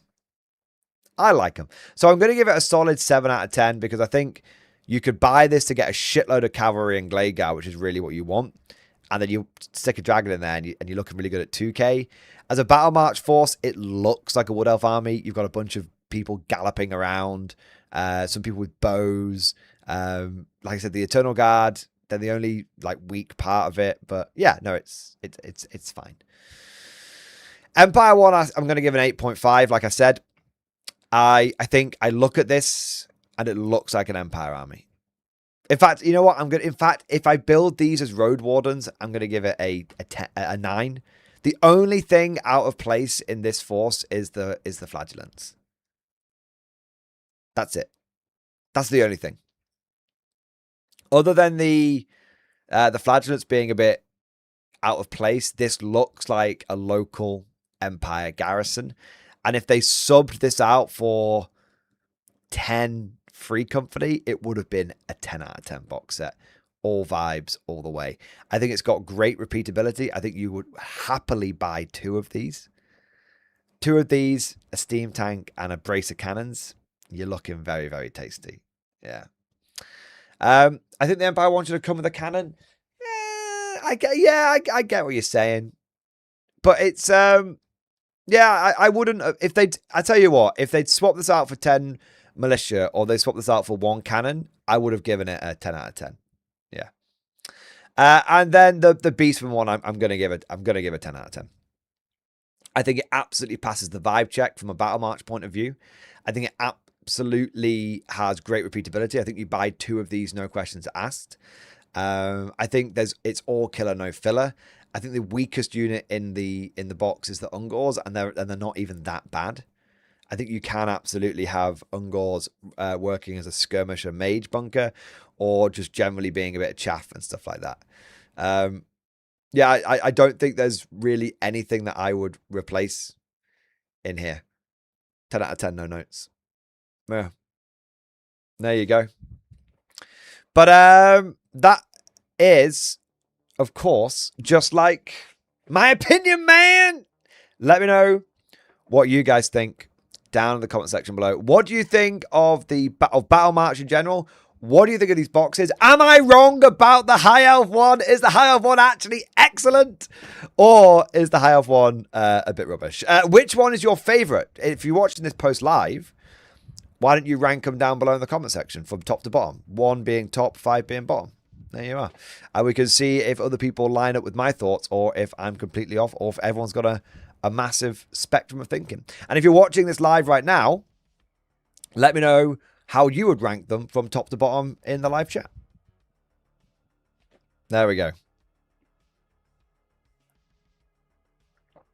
Are you wrong? Yeah, probably. I don't know, but I want to be a knob. That's fine. That's okay. Fun Jake and We're the Tomb Kings. I think this is just the beginning. I think we're going to get a Tomb King one. I think they're all going to get, every faction's going to get a Battle March box sooner or later. Yeah, everyone. I hope that what I really hope is that they bring out multiple of these battle matches, but don't get rid of the old ones. Like, oh, cool, we've got a new Empire battle match. This one is themed around Knightly Orders. Oh, we've got a new Orc and Goblin battle match. This one's themed around Night Goblins. Oh, we've got a new Wood Elf battle match. This is themed around the Dryads. Oh, we've got a new Dwarf one. This one's themed around Warriors and Longbeards. Oh, we've got a new one. This is themed around like Miners and Expeditionary Force. Right? So what I'm hoping is we get a series of these boxes come out and they don't FOMO them. And we're able to basically just have these fantastic boxes that you can buy these little themed micro forces. No. There you are. All right, let's catch up on a few super chats here. We've got a few that have been coming in. So, we've got Sir Newbie. Sir Newbie, thank you for the super chat, man. Old world, best world. Compare these to the Combat Patrol boxes. These I can see starting an army off. Combat Patrol is just a mess of units that don't even help start armies. I agree. I agree, generally speaking. I do think there are some good Combat Patrols. I quite like a lot of the Combat Patrols, which like, here's a squad of guys, here's a dedicated transport, here's like some niche support unit, and here's a character. But like, here's like a generic character. I quite like those Combat Patrols, very bread and butter style Combat Patrols. They remind me very much of the old start collecting boxes. My issue with many of the Combat Patrols is they feel like shelf clearance. Yeah. They feel like shelf clearance. They feel like, oh shit, we've not been selling enough Felgor Beastmen. Shove them in the Combat Patrol, right? So yeah, I do agree, Sir Newbie, in many ways that a lot of the Combat Patrols do feel like there's a lot of filler, and every Combat Patrol feels like it's got a filler unit. Some of those battle matches, I mean, the only one that I would say had a filler unit in, would I say any of them had any filler?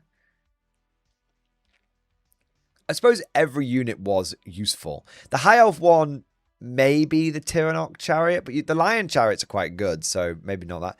The Sky Cutter, I've never seen the Sky Cutter used in a game, so I think that's probably the filler. Yeah.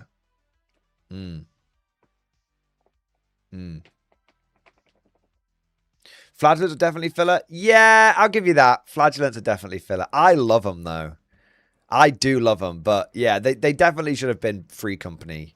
If they'd had Free Company Militia, that would have been excellent. Yeah. I'd love them to do a... you know what they should have done? They should have had that battle match with a cannon in it. And then they should have done a Empire Militia battle match, which was 20 Free Company, like 20 Flagellants. And then maybe like some archers or something. I guess Empire doesn't really have any like militia cavalry or anything, so maybe it wouldn't have quite worked. But have like a warrior priest in there. Yeah, warrior priest, Flagellants, Free Company, and something else I can't quite think of right now. Something else on top of that to make it feel like a militia themed force. Yeah. Yeah. Still unsure. 40k combat boxes is here's a character for free, £20 per character, which is a joke. That's why they do it. Still unsure. It's because they know that people in the 40k community are obsessed with numbers. So people analyze and go, I'm actually totally saving 30% without realizing that the characters are priced. The characters, if they weren't priced to basically make the combat patrols look like a better deal than they were, GW would sell them for about a tenner. The whole point of the characters being the price they are is to make combat patrols and army boxes that contain them look better. Look like a better deal. That's why they're priced. They don't... Anyone that buys them individually is just a sucker, and GW, that's what GW thinks of them. It's all a marketing thing. And a sales technique. Yeah. Hex and Violence, thank you for the super chat. Battle March is what sold me on the old world. My Skaven despise AOS intensely. That dude... That's awesome, man. I love that Battle March has sold you an old world fundamentally, and secondly, I think my first new Battle March is probably going to be a Skaven one. I have a bunch of Skaven already. I might as well turn them into a Battle March. Yeah, I'd love to do a Clan Pestilence themed Battle March. That'd be very, very cool. Yes, yeah. Because I know that rat bastard who I play against, he doesn't like Clan Pestilence. And I do like Clan Pestilence. We could have some sort of Skaven civil war. Pestilence versus Scryer. And I've got the colour for my Pestilence robes nailed down now. So there you are. Maybe we should do that, rat bastard. Yeah. All right. Which one is the Mega War Crime Clan? Yes. Wolfenbach, thank you for the super chat. Any idea? An idea that's been brewing in my mind. Multiple people with Battle March armies could combine together for a larger army with a leader marshal them together, representing a larger battle. Dude, I think that's a great idea. I think Battle March doubles. Isn't there already a thing for Battle March doubles though? Wolfenbach, I think GW might have beaten you to the punch. I'm sure there's some sort of doubles. Or maybe is it in the matched play guide? Or are you thinking a single player controlling multiple different faction battle matches? That could be cool. So you could have a like a dwarf battle match fighting alongside an empire battle match versus maybe a orc battle match fighting alongside a chaos battle match, warriors battle match fighting alongside a beastman battle match. Yeah. Yeah, more like multiple people playing together. Okay, no, so I was right the first time. Double, like, you can have, it could be like triples. You could play triples. How cool would that be?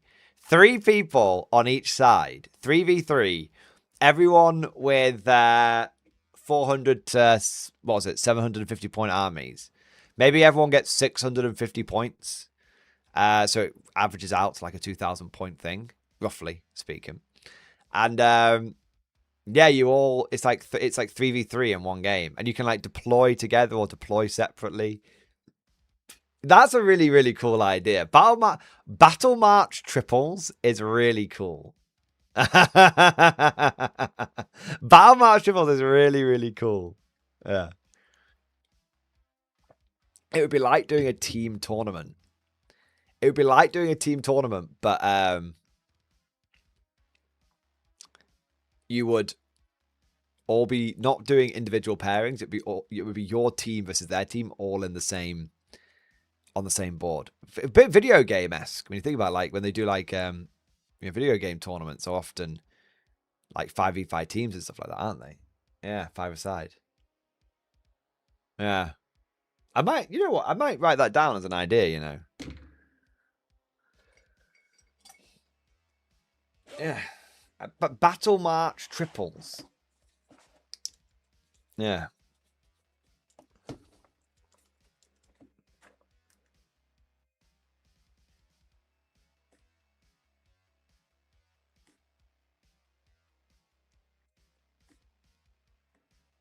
Yeah, there we go. Nice. That's very interesting, Wolfenbach. Very interesting indeed. Florida Eccentric, thank you for the super chat, man. Hobby update in stream discussion. Let's have a look.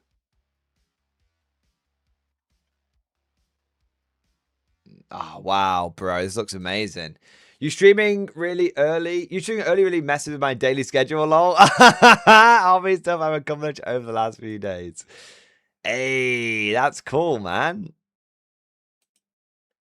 Is that a I'm guessing is that an Italian? I can't. The Molotov makes me think it's a Soviet, but it might be an Italian.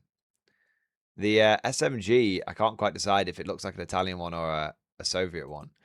Nice. The Merlin with the glowing red bits looks amazing, and the red leg looks excellent. Yeah. Very, very cool. Very, very, very fucking cool. Ah, the Churchill, the chipping, the weathering. Oh, shit, I skipped a picture, sorry. The chipping, the weathering. Absolutely peak. Absolutely fucking peak, man. Holy shit, bro. I love that. That actually looks like a proper war-battered veteran Churchill. Very, very, very cool.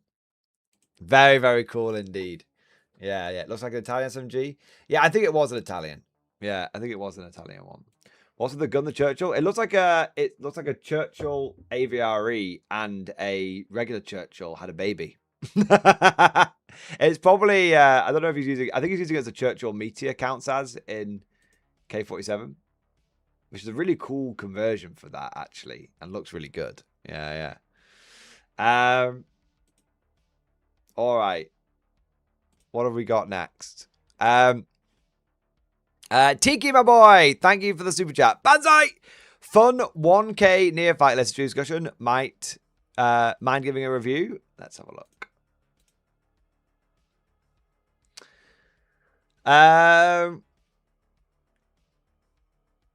So you've gone for Xenocult Masses, Primus attached to 10 neophytes, Locus attached to 5 acolytes, Benefactus attached to 20 neophytes, Sanctus, 10 neophyte hybrids on their own, Achilles Ridge Runner, Atalan Jackal, 5 pure strains.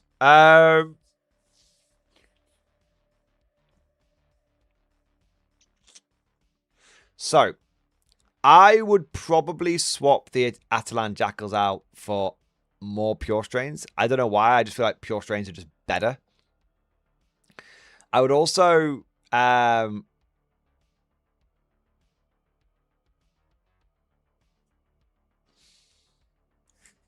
consider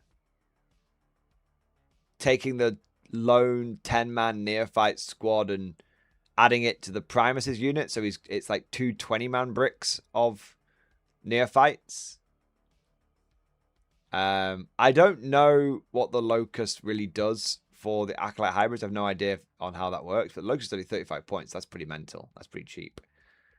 Sanctus is cool.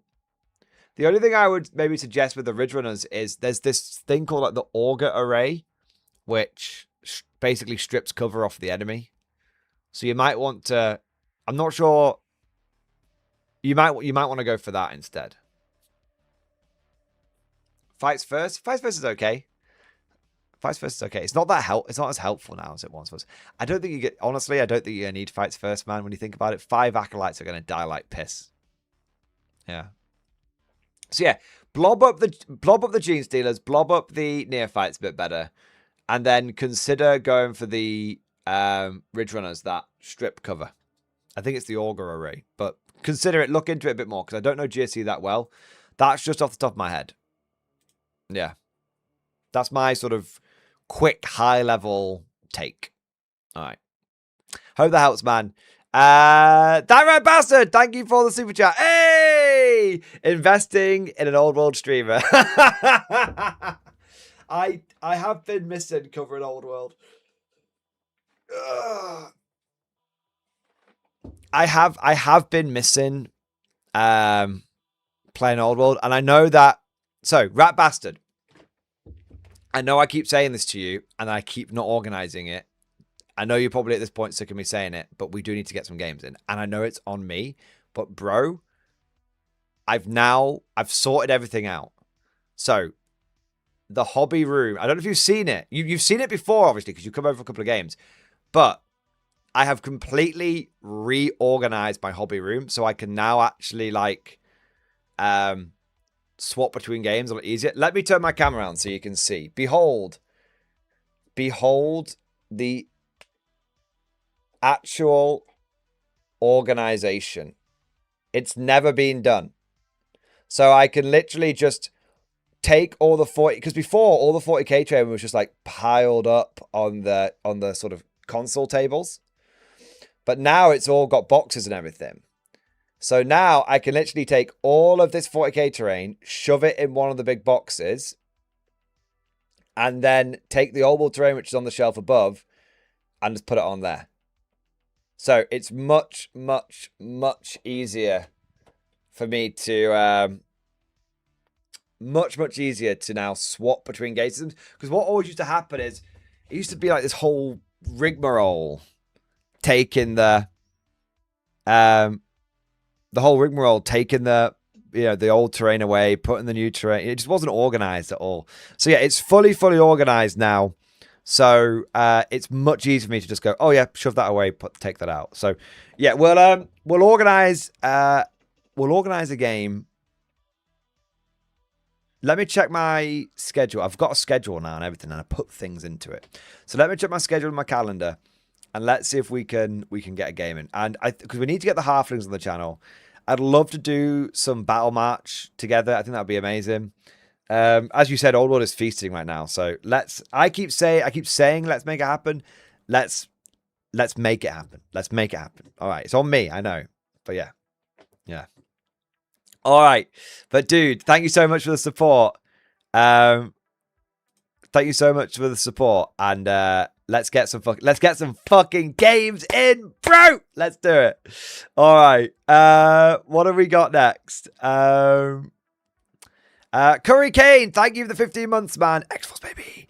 Hope all is well, sir. 07 back at you. Hobby update and stream discussion. Let's take a look, man.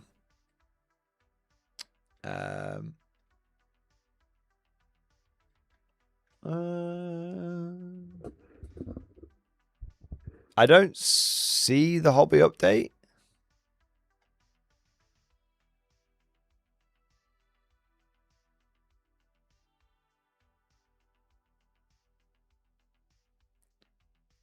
I don't know if you put it in the right channel or if it just hasn't loaded in Discord yet, but I've got Tiki here. I've got, unless you're, oh, it's Dio. Ah, okay, that makes sense then. Sorry about that, man. Pictures, I should have remembered. I do apologize.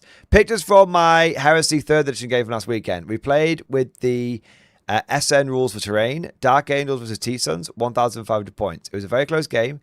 T-Suns won with 1 point after killing my Warlord that had an awesome challenge with his Lord that lasted 7 rounds. And like a Truce of the Lion, he killed the Sorcerer Lord but was overrun from the last bodyguard that had a perfect morale test after the combat. It felt like the duel of Obi-Wan versus Anakin, truly a moment we will remember.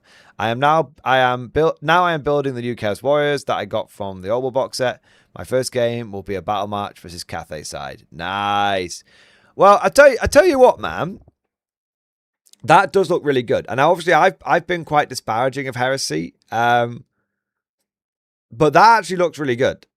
I mean, it just looks like a proper game of old Warhammer. I think some of the problems Heresy might have is people playing it at like 3,000 points. And I think if you homebrew the terrain rules, play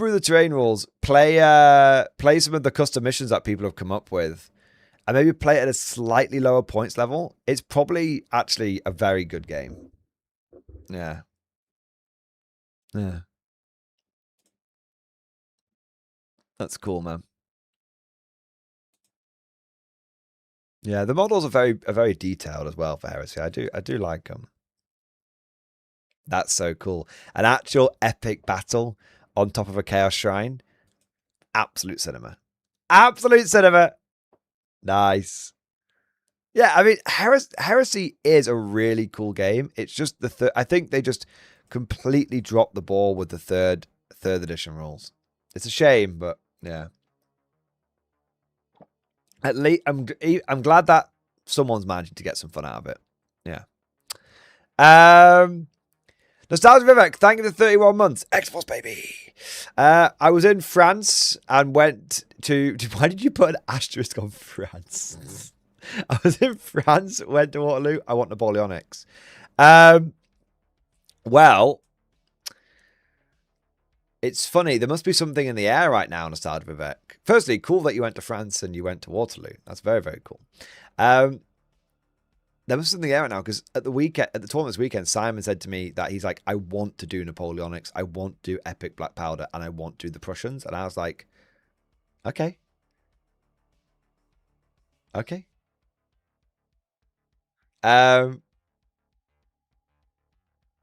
Waterloo is Belgium, but I only had 50 characters. Yeah, that's fine. That's fair enough. I mean, just to upset all of the Belgians. Belgium is basically just France, but worse. Tell me I'm wrong. I mean, I'm pretty certain they speak. Don't they speak French in Belgium? I'm going to find that out. What language is spoken in Belgium? It has 3 official languages: Dutch, French, and German.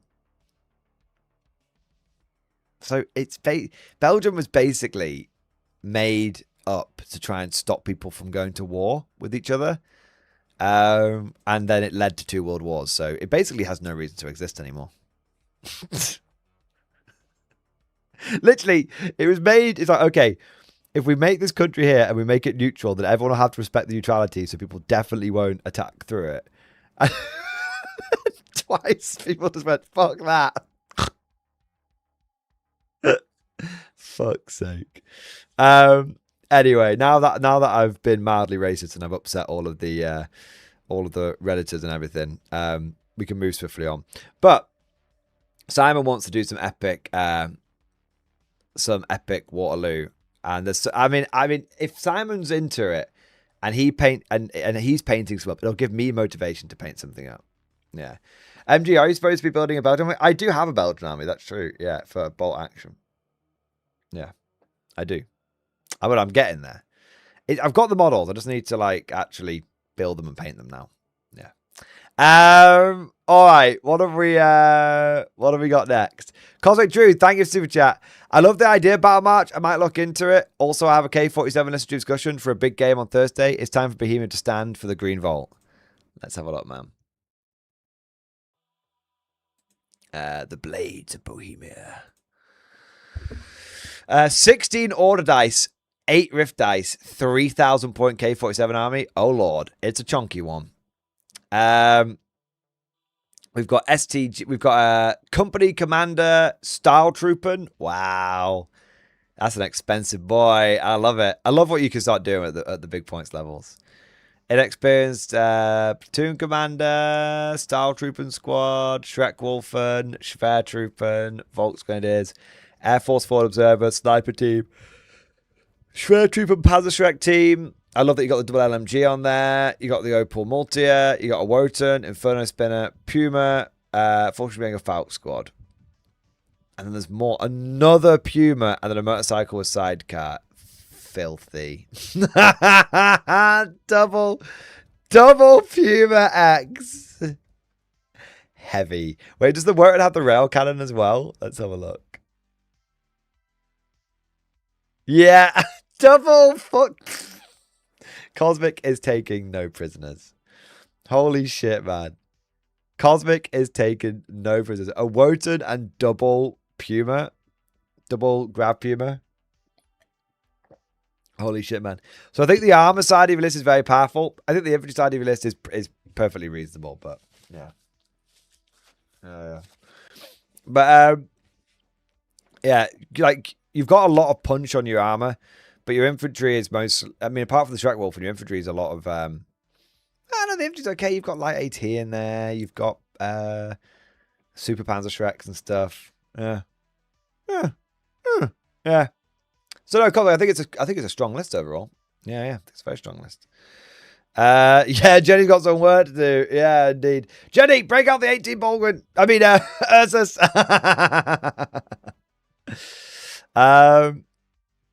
Yeah. Don't forget the motorcycle. Oh yeah, that's the hidden weapon. That's the real punch in the list. The Sergeant Vivek. That's incredible prices. That's actually cheaper than goddamn Wayland Games, man. Wow. That's very cool. It's cool that they're stocking some K47 as well. That's awesome, man. The fire rises, the revolution spreads. We've got Russell W. Russell W coming in with the 5 gifted memberships, baby. Yeah, buddy. Yeah, buddy. Yeah, buddy. Thank you, Russell W, for the 5 gifted memberships. Thank you for your support. Thank you for doing your part. Amazing. We've also got Cosmic Drew. Thank you, Super Chat. Mr. MG's dad. Can Timmy Boy come out and play? Why are you asking my dad if was this for the whole like Rat Bastard not being able, me not being able to organize a game with him? Not him not being able to organize a game. He's completely free. It's my end. Yeah. That's hilarious, Cosmic. Can I please, sir? Can I go out and play? Russell W, thank you for a super chat. 007, one for the gift of memberships, one for the super chat. Who authorized an early stream? Send them to the Penal Legion. All right, I'm going to the Penal Legion then. I've got to do an early one. Sorry. I've got to do an early one because I've got a Warhammer game tonight and I've got to be up early tomorrow, so I can't do the stream after the Warhammer game. So, soz, but such is life. Such is the way. Tom, thank you for the 4 months. Hopefully we get another game soon too. Yes, I need to get down. I haven't been to any of the Warlord events in like 3 months. And I just keep missing them. But I'm just going to get a little bit more organized and I'm much more organized than I used to be. I'm going to get even more organized. I'm going to try and get about half as organized as a normal person. And then I'll be able to actually like schedule some events a bit more properly. Yeah. So, and then hopefully when I go to those events, we'll get paired into each other. Yeah. Nice. Speaking of K47, we do actually have something K47 related that I want to cover. I think you guys are going to fucking love it. I've been meaning to cover this since last week.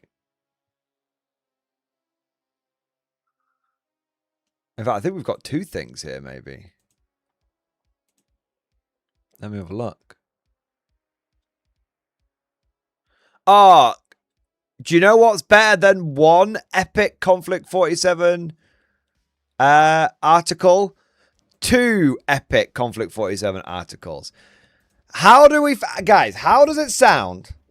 How does it sound if we go through this White Dwarf, old school White Dwarf style Konflikt 47 battle report, and then afterwards, if either we'll do it in this stream or do it in tomorrow's stream, we go through the Bertie's Got My Back tournament report as well. Does that sound pretty good? Yeah. Mad Larkin, I've got the email. So yeah, don't worry. I'll be sorted out. But yeah, nice. Well, I'll say I'll reach out to him. Yeah. Yeah. What does that sound? I think that sounds pretty good. All right. Before I do that though, I am a little hungry. I've only had a very small amount to eat today. So we're a little bit ahead of time, which is awesome. So what I'm going to do is quickly grab something to eat. You know what I'm going to do? I'm going to make a turkey sandwich. I'm going to make a turkey sandwich. I'm going to bring it back here. I'm going to eat it. And then we're going to get into the articles. All right? All right. So talk amongst yourselves. It won't take long to make the turkey sandwich. So talk amongst yourselves for 2 or 3 minutes. Maybe 5 tops. And then when I get back, we'll go through all of that K47 goodness. All right. Back in a moment.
All right.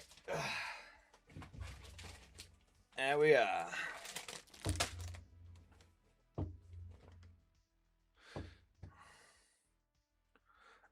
You know what, boys? Bloody every day I come across something which mildly annoys me. Every single day. Do you want to know what it is today?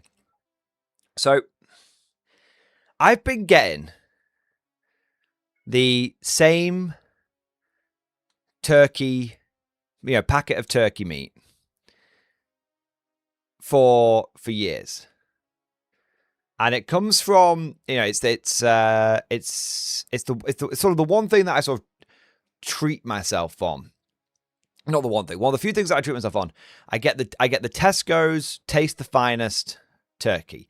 Now I know it's still probably like processed bollocks, right? I still get it, but it makes me feel it does taste a bit nicer. It's a bit thicker. It's not quite as thin, not quite as watery. All right. And for years, this packet of turkey has come with 4 slices in it. 4 thick slices. I don't even look at it. I just pick up the packet of turkey, and then I can get 2 sandwiches out of it. Sometimes I even get, if I'm in really, really, like, if I'm in the mood for it, I'll get 2 packs of turkey and eat 4 turkey sandwiches in a week. Right? I come to the packet today, 3 slices of turkey. I'm like, oh, they've missed one. Huh, lol. I look at the packet. Nope. 3 slices.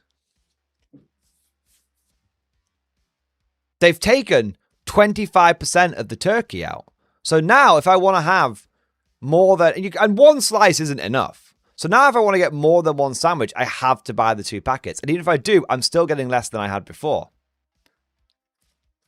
That's fucking bollocks. The price hasn't gone down.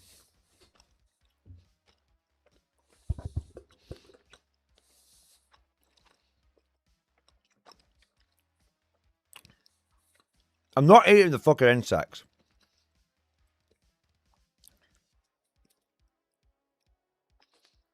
They did the same with the chicken. What is this?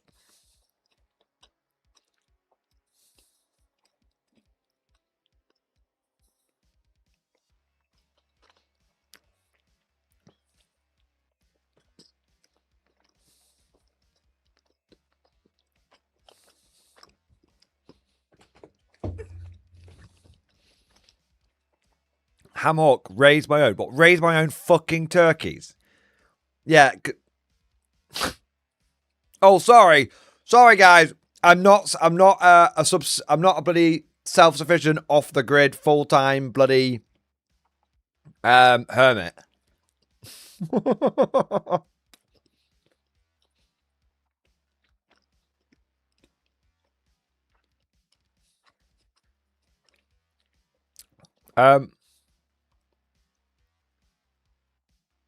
Yeah.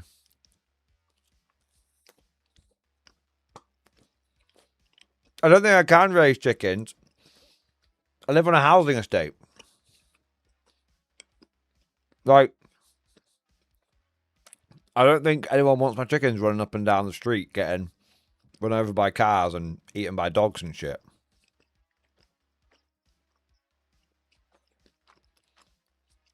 I'm not cooking a swan either. All right. It's not really a homeowners association thing. I think it's mostly just my neighbours wouldn't be okay with it. I don't know if we have HOAs in the UK.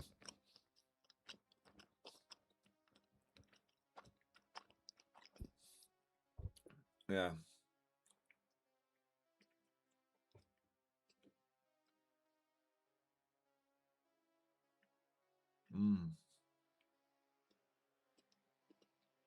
It's still very nice. But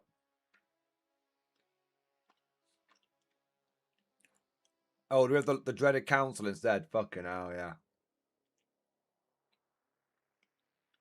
Yeah.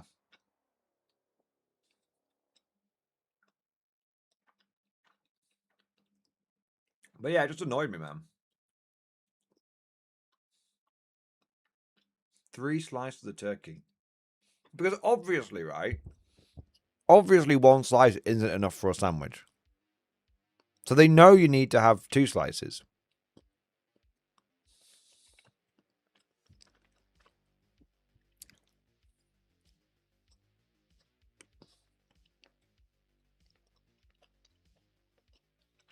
So either I need to start buying 2 packs of turkey every time, or I need to go down to 1.5 slices of turkey in my sandwich. What fucking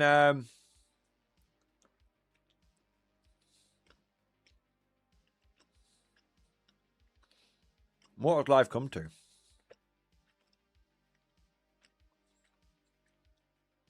Yeah. Fredo, shrinkflation, man. It's bollocks.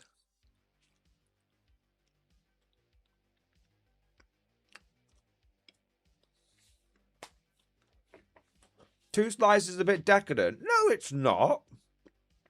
Since when? One minute. How old are you? I talk about turning. You need to say like less than 25 for the joke to work.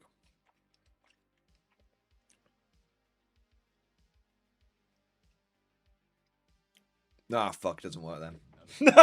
You should know better. Entropictivity. You had consciousness and sentience during the 90s and early 2000s. Back in 2003, I bet you were putting 3 slices of turkey in your fucking sandwiches. They're born in the frog, mate.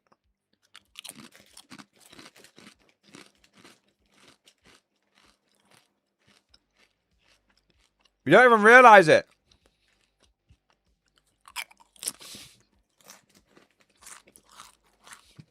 I was eating Billy Bear ham, mate. 10 slices. Yeah. Wasn't that the Bird and Matthews hyper processed shit? Good times. 10 pack. I wonder how many slices you get in a pack now of Billy Bear. Best ham ever, isn't it? Isn't it basically it's basically like formed pate, isn't it? Pate. It's so soft. It's like mousse. Yeah.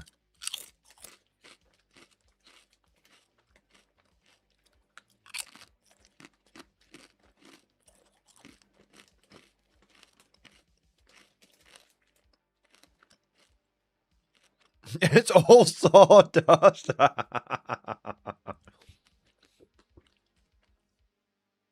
Yeah, that's about right. But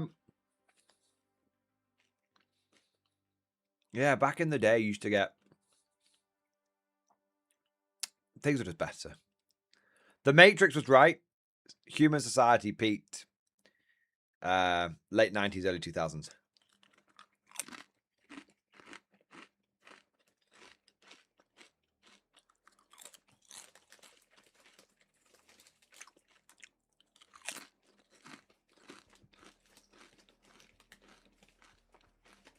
Backbone of the guard, ready to serve.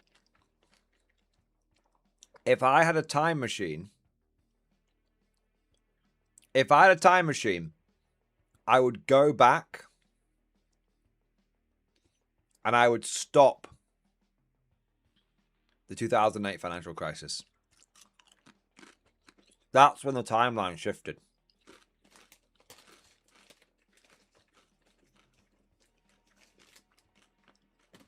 That's when the timeline shifted, boys. That's when the Freddos started going up in price.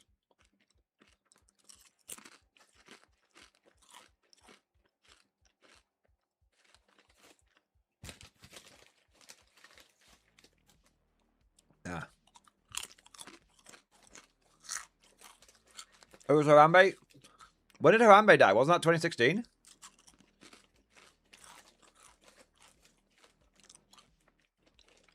Oh, yeah. 9/11, but that's an amount. You've got to think Prep Cook survived. I do appreciate that. If I was American, I'd probably go back and stop 9/11. But I'm not American, so my brain didn't immediately go there. But I'm not anti 9/11 or anything like that weird.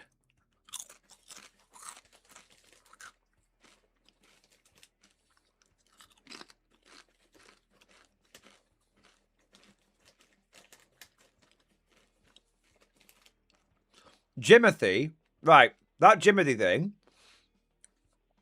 I don't care if the entire internet turns on me, that thing needs putting down. That thing ain't a raccoon. Okay, it's not a raccoon. Everything's, oh look, it's a cute raccoon, that's like grown all fucked up. No, it's very clearly an alien who has done its best to interpret a raccoon and to change its form into a raccoon, but it ain't a fucking raccoon.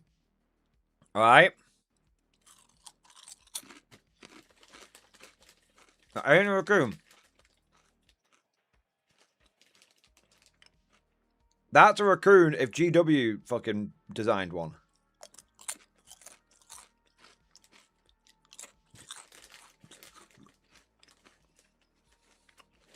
That's the kind of thing that people would see back in the day and they'd think it was some sort of like demon spirit thing.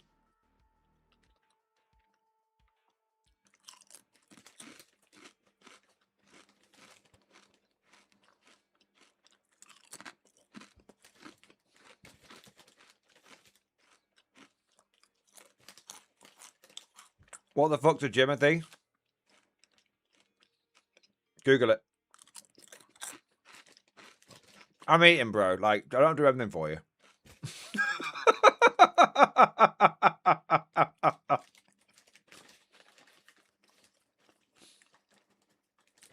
Literally, Mordin, aren't you meant? You're on stream, Mordin. Show us the thing. Ah, I can't be bothered.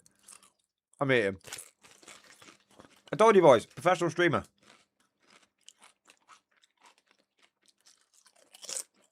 Alright, fine. I'll show you.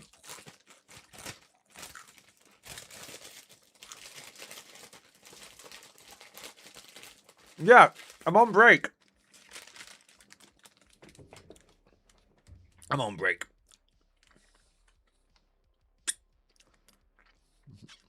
Get the Topher hat and go full Mordy and Jones. Do you know what? It's funny. The only time... Okay, not the only time.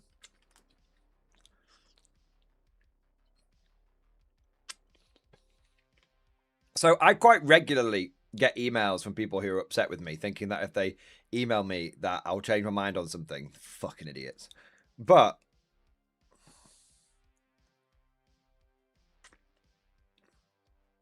and when I say change my thing, I'm not mean like, oh, Mordian, you've reviewed a list wrong. Like, oh, Mordian, stop being so bloody inappropriate. Not inappropriate. You know who I'm talking about. The Reddit people, okay? All the fucking time. Oh, you're disgraceful. Fuck off. Fuck off. Right, yeah. Right?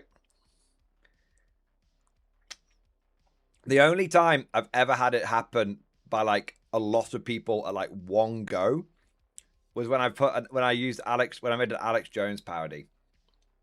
When I literally just had to like, I'm not American. I didn't reply to any of them, but I was like, yeah. Who sends an email for that? Oh, bro, it's crazy, man. Yeah.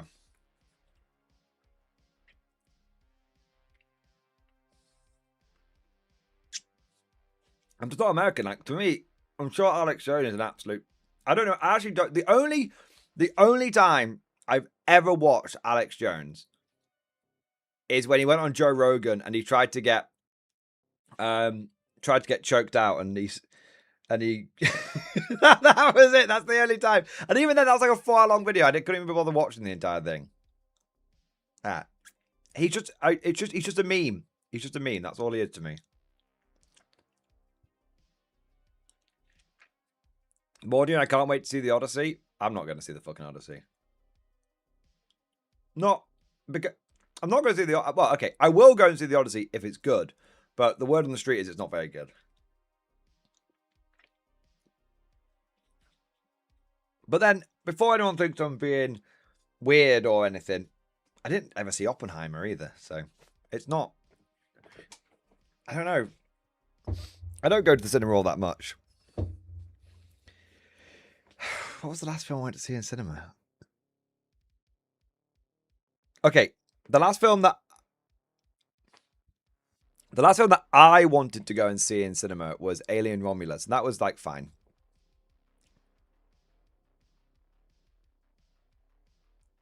Yeah. Technically, that's film I saw in cinema was the latest scary movie film, but that's literally just a popcorn movie. Yeah. Yeah, so yeah, exactly. You have to be in the mood to see that kind of movie.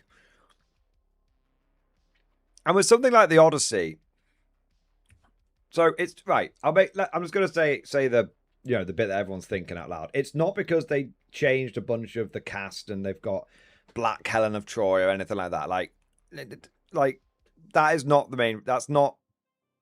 Oh, that's not. I don't really care about that, frankly. Okay, some people care about it, some people don't. Right? I'm not. That's not what I'm going to comment on. It's mostly just because, for me, The Odyssey is meant to be quite fantastical. And Christopher Nolan tends to do very grounded films and quite serious films. And The Odyssey is not actually meant to be all that serious. Like at one point, Odysseus just spends like a year just like banging this goddess. It actually in two separate occasions, he just bangs a different goddess. Right? One of the times he's like, I think it's I can't remember which one it is first. Anyway, the first one he bangs like he's like, oh yeah.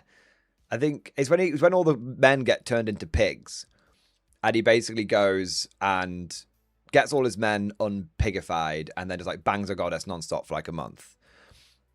And then the second time, he basically like he gets trapped on an island, and the goddess basically he just gets turned into like this goddess's sex slave. And it's like, oh no.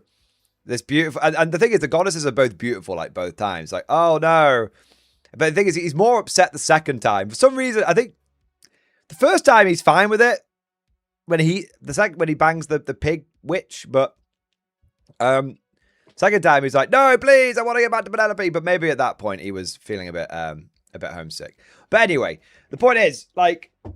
It's meant to be like, and then, oh, look, there's like a whirlpool that's created because like there's a monster that sucks all the water down and shoots all up in the air. And then, there's the whole thing with like the Cyclopses. There's like 2 different islands full of Cyclopses.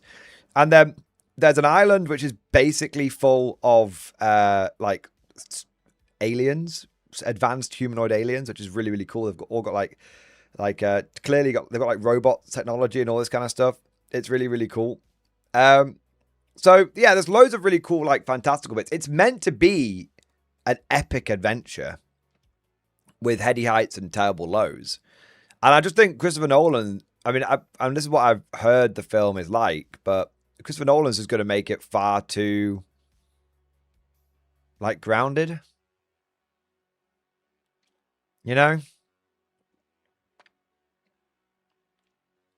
It's meant to be like an epic tale, but it is meant to be also quite light-hearted in many. It's meant to be sad when it's sad, and it's meant to be happy when it's happy. Yeah. I like Dunkirk, to be fair. Yeah, I like Dunkirk. No, I didn't think it was perfect, but I thought it was all right. Yeah, so I don't honestly, right? I don't I know a lot of people get caught up in the woke side of things, and you guys know I never really get into that side of shit. Right? I think that sometimes it is a legitimate problem. Sometimes I think it's a case of people. I think sometimes it is legitimately a problem. I think that if the first Alien movie was released today, people would go nuts saying it was woke because Sigourney Weaver is a woman who's the main character, right? I think it's not always quite as cut and dry as people make it out to be. But I think the main thing for me is just it's probably just not the right vibe that I want from the movie.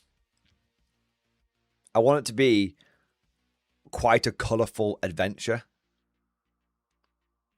And I think it'll be quite this gritty arduous thing. Yeah. Yeah. Oh Brother Where Art Thou was a great version of the Odyssey. Oh Brother Where Art, it's so funny. The first time I watched it, I never realized it was what it was based on, and the second time I loved it. I saw all the things. Yeah.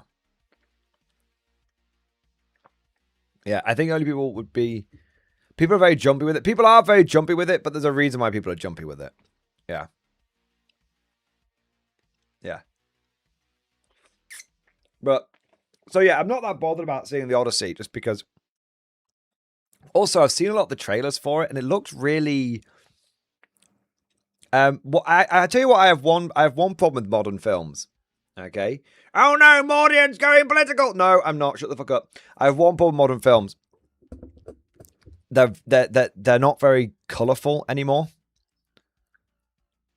So, if I think back to Troy from years and years ago, and you think of like the bright, everything's very bright and colourful, and then I look over at the trailer I see for the Odyssey, and it's all very dark, and the bits that are in daytime, it's very grey. Yeah. Yeah. We need to. I think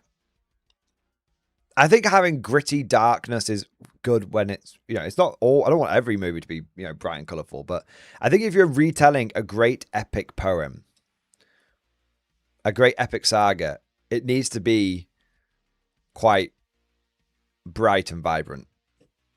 Yeah. That's it. So that's, like I said, I just don't think the vibe of the film's for me. I'm sure it'll make billions or something crazy. I'm sure a lot of people will really like it. I'm sure it'll be very successful. I'm sure that in the cold light of day, a lot of the criticisms that have led up to it from the trailer and everything won't end up being that big a deal. Like, I'm sure, right? But for me, I'm probably just, I'm just not bothered about seeing it. It's probably just not the vibe for me. Yeah. Yeah. Troy, despite being a pretty inaccurate depiction, Menelaus dying, Patroclus being Achilles' cousin instead of his best mate, but the cast was pretty spot on. I'm not, that's the thing. I'm not that bothered. Thing is, the film is, Troy is, it's not, a lot of the stuff happened so long ago that historical accuracy is relatively fluid. So, like, you can change things, like it being its cousin and all that kind of stuff, right? You can change those little bits. Achilles is sort of a great warrior rather than being like an actual demigod and all that kind of stuff. Like, there's certain bits like that I think you can change, and that's fine. I guess what really kind of, what I don't think you should be throwing off in terms of like historical accuracy is you got to try and get like the uniforms and the clothing and the armor right. Yeah. Although that's one of the things that I will say kind of put me off the Odyssey from the trailer. A lot of it looked like, I don't know. It kind of looked like they just raided the fucking costume set, the costume design for whatever they could fucking find. Yeah.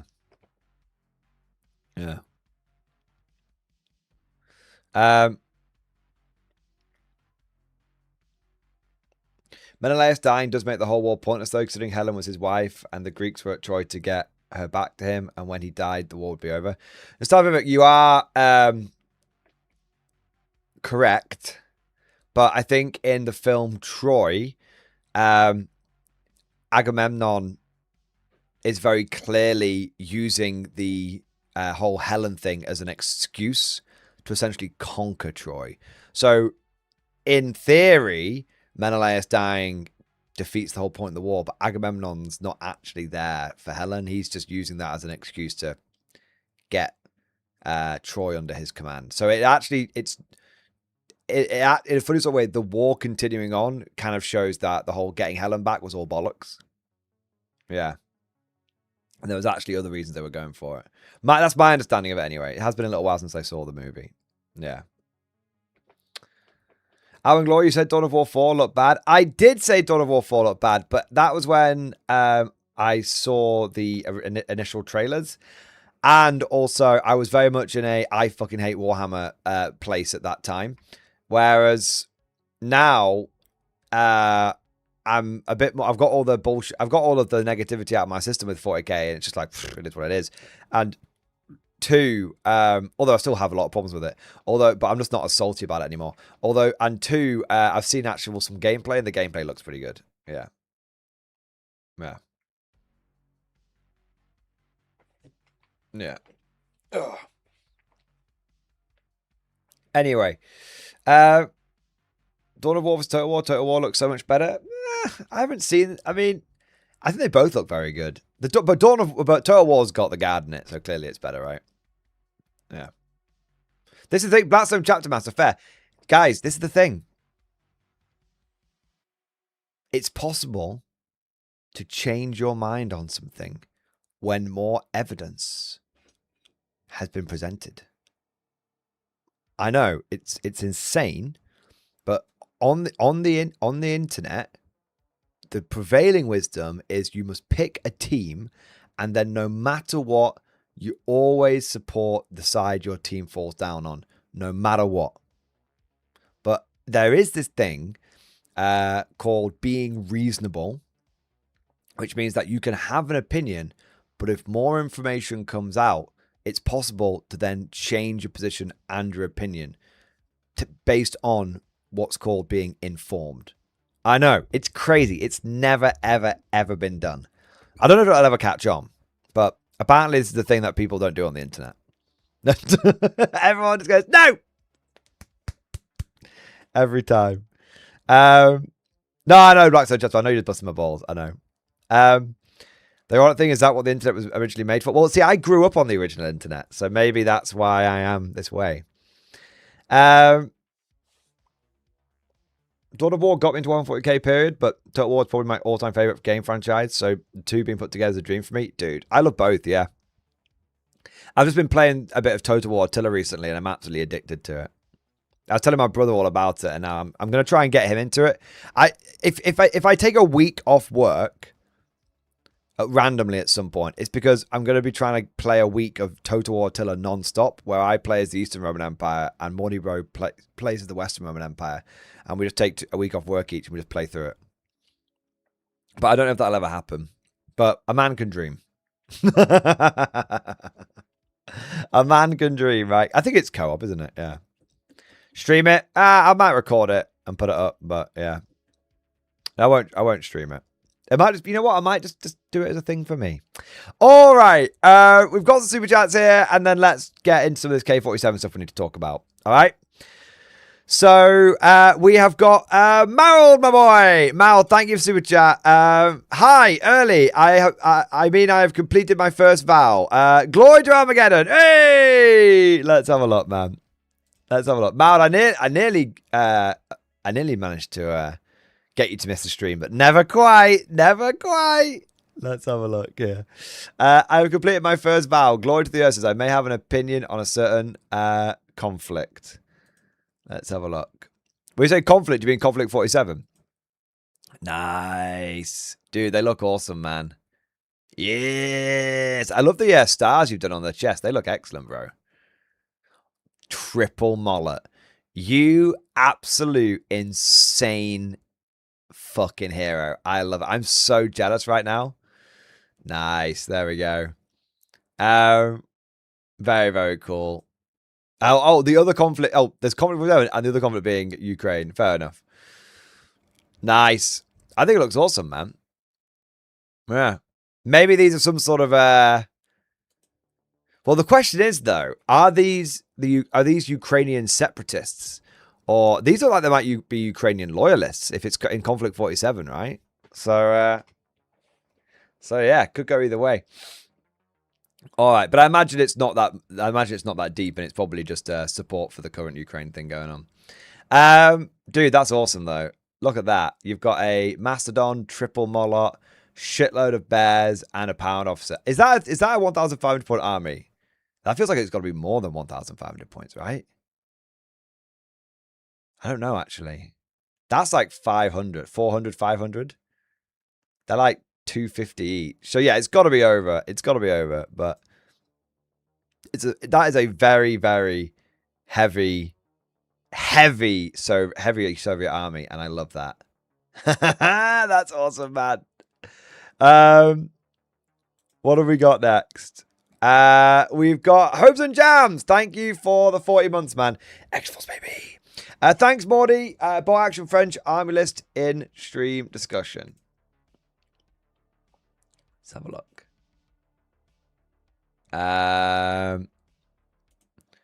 So 10 dice, 1,000 points. Armor platoon, Sharby 1. Armor platoon, Sharby 1. Armored car, 115. You might spend 10 points to turn one of these into a command vehicle. I'm not sure if France has an exception to that. Rifle platoon, regular officer, some infantry sections. Yeah, that looks fine. Yeah, that looks fine. And then a machine gun team and a mortar team. I mean, yeah, that looks fine to me, man. You've got is that the Panhard, is it? Yeah, yeah. I mean, you've technically got like 250 more points to spend because bot action tends to be played at 1250 points. So you could get a bit more. If you were to get an extra 250 points, I'd probably recommend an extra medium mortar and a bit more infantry. And then you'll be in a really nice place. But other than that, man, looks like a, solid list. Yeah, got some infantry, got some tanks, got some support teams. Nice. Nice. All right, I love it. Okay, so let's take a look at this. I got something special for you. Thanks, forgot it was 50 points. Been a minute. I'll look into it. No worries, man. Yeah, like I said, I think you just need a little bit of indirect HE, a little bit more of that, and I'd recommend a medium mortar for that. And then just a bit more infantry because you're a little light on infantry. Do those two things, and I think you'll be in a really, really great spot. Yeah. But I got something for you now, boys. Check this out. Check this out.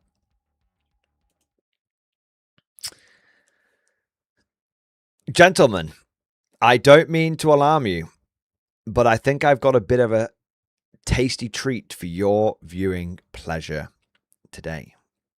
Because Warlord Games has put out a written battle report for Konflikt 47. And I've had a quick glance through it, and it looks awesome. It looks properly cool. And do you know what it reminds me of? It reminds me of the glory days of the old White Dwarf battle reports. You know, the ones where there was actually a bit of like personality in there. It wasn't just like a sales catalog where the new army or the new release always happened to win by coincidence or anything like that. It actually feels like a proper game played between proper people. And there's no like new release being featured in here. So it seems like it's actually like a legit battle report as well, which is awesome. So I wanted to cover this because as you guys know, I love my nostalgia, and I'm a big fan of the way I'm a big fan of like the sort of the mid-Hammer era. And this really does, to me, capture a lot of that. And I've been saying recently that I feel very fortunate that I grew up in the era of wargaming that I did. And I really actually feel like if you're someone who hears about something like the way things used to be, I think reading a battle report like this will give you a small glimpse into that. And it's just so much fun. It's got so much personality. So what I want to do is go through this battle report, kind of react to it a little bit, kind of give my own sort of hot takes on it as we go through, but mostly, honestly, just enjoy it. Just enjoy a classic written battle report with a bit of personality and a bit of fun in it. There you go. So let's get right into this. Konflikt 47 battle report. Cold iron, dead men. The office erupts in violence in this Konflikt 47 battle report. In a normal office, if you want to go home early, you ask your manager nicely or maybe take half a day as leave. Here at Warlord, it's a little bit different. Imagine a scenario. Marcus wants to take the afternoon off at short notice. Jim, his boss, agrees, but only if Marcus can beat him in a game of Konflikt 47. This very much reminds me of the Paul Sawyer era of White Dwarf, when he would always talk about eating bacon sandwiches in the battle reports. If Marcus loses, he has to stay late and clear up the photo studio by himself. We checked all this with HR, and it turns out it's actually written into Marcus's contract, which might explain why he's never around when you need him.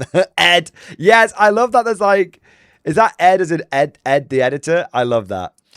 With such a handsome prize to the line, our two commanders made ready for war. So basically, you've got the two guys playing it, and occasionally you've almost got like Kiefer's Kane little footnote inserted into the battle report, like little editor's note. I love that. I mean, I'm really getting like Inferno, was it like Inferno magazine, early White Dwarf vibes? So cool. Marcus, with so much at stake, there's only one choice for me in terms of forces. My trusty British Commonwealth force will be coming out to play. I've made some small changes to this army since the last rules update, most notably dropping the Forward Observer and Light Mortar team for what is, in my mind, the most iconic model in all of Konflikt 47, B for Bertie. We love Bertie. We absolutely love Bertie, who Colin Swinburne has painted beautifully to match the rest of the force for me. Otherwise, this list is essentially the same as the one I took to the last HQ store tournament. Why fix what isn't broken? So we've got B for Bertie, veteran platoon commander in Galahad armor with Tesla rifle, preams, and stubborn. I think stubborn is actually a good choice here because you've got the extra people. If you're a lone wolfing him, I wouldn't bother with stubborn, but it's only 3 points, so it's probably worth chucking in there. Veteran Galahad Armored Infantry Squad with preams and fighters. Okay, that's actually pretty good. And stubborn. Okay, so he's actually loaded up the Galahads. That's really interesting. Galahads are seen typically as a bit weaker, but I think if you invest in them, they can actually be quite good.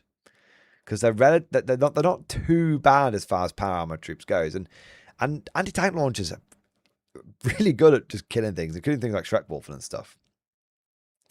And then we've got a veteran rifle squad, just a little squad, preams, and stubborn. So there's a lot of preams in here. That is a lot of extra points, I'm not going to lie. I probably would have gone for a flamethrower here, but I understand the vibe of it, which is like, hey, if we give everything anti-tank, then if we encounter like tough infantry, it means everything can deal with like armor and Shrek Wolf and stuff like that. Yeah.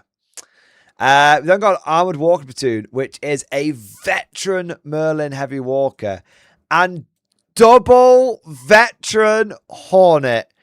Marcus, you cheesy bastard. That is ruthless. That is absolutely bloody ruthless. Interestingly, they're playing at 1750 points.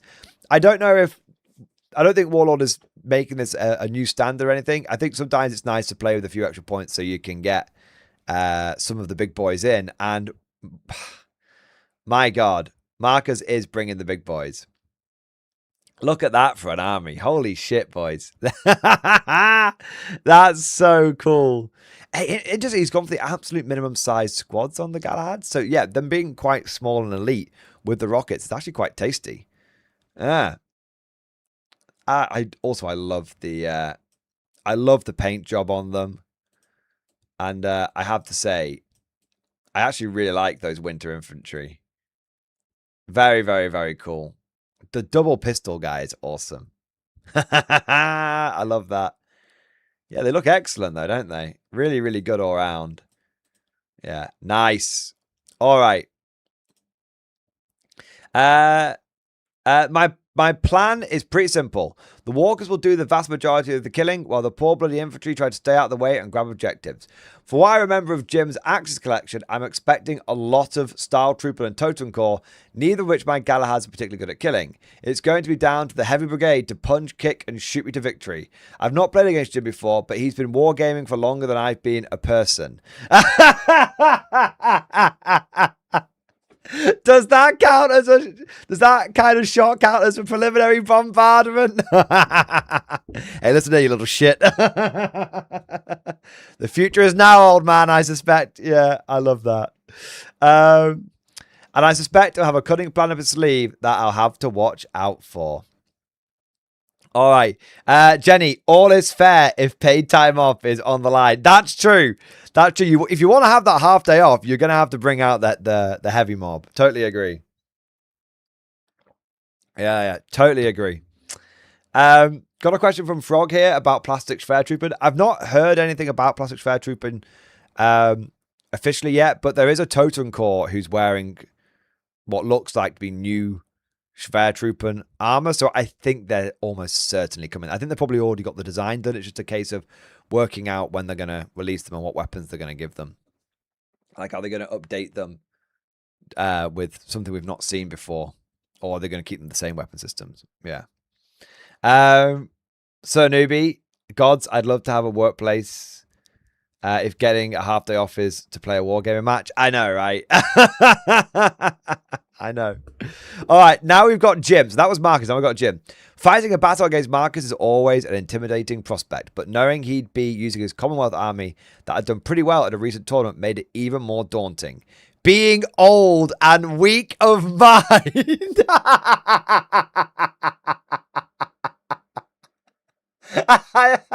I completely missed that when I skimmed this, so I've not pre-read this. I sort of skimmed through it to see if it would be good as a bit of content. I love that. This is what I'm talking about. This is what I'm talking about. This is a proper battle report. Do you know what I mean? This is the glory days of written battle reports right here. I really hope they do more of these. This is awesome. I am actually lolling. I am laughing out loud. I tend to collect armies that are relatively simple to play with rather than built around a clever strategy. Well, that's actually the way that I tend to build my armies as well. And sometimes having a army which is just very, very solid it gives it great resiliency. If things start going wrong, your gimmicks and your plans don't start falling apart. It gives you very good redundancy. So that's actually a sound tactical move. A Style Trooper Corps, a big unit of 6, a unit of 3, and commander with bodyguards is a good all-rounder. While they aren't fearless, their rift ability means they can remove their pins while making an advanced move, so they are very reliable. 3 regular Vogel spinners and a veteran Puma X give some mobile firepower. That is a lot of grav. I will say that is an absolutely filthy amount of grav. 3... I only ever run 1 Vogel spinner, and I always think it does particularly okay. Triple Vogel is actually something I've been very curious about, so I'm going to be to see how they end up doing. The veteran Puma X, of course, a staple of any Axis list. Probably one of the best units the Axis have got right now. It's right up there with the veteran Hornet. So yeah. Though overall my army is light on high pen weapons, especially as the Panzerfaust halve their pen against walks of power armor. Well, it does have a massive rift energy, is massive rift energy. 9 rift dice, 1 of which is starting surging. I don't think it is particularly low on high pen weapons, because I think the grav hitting the top armor and combining it.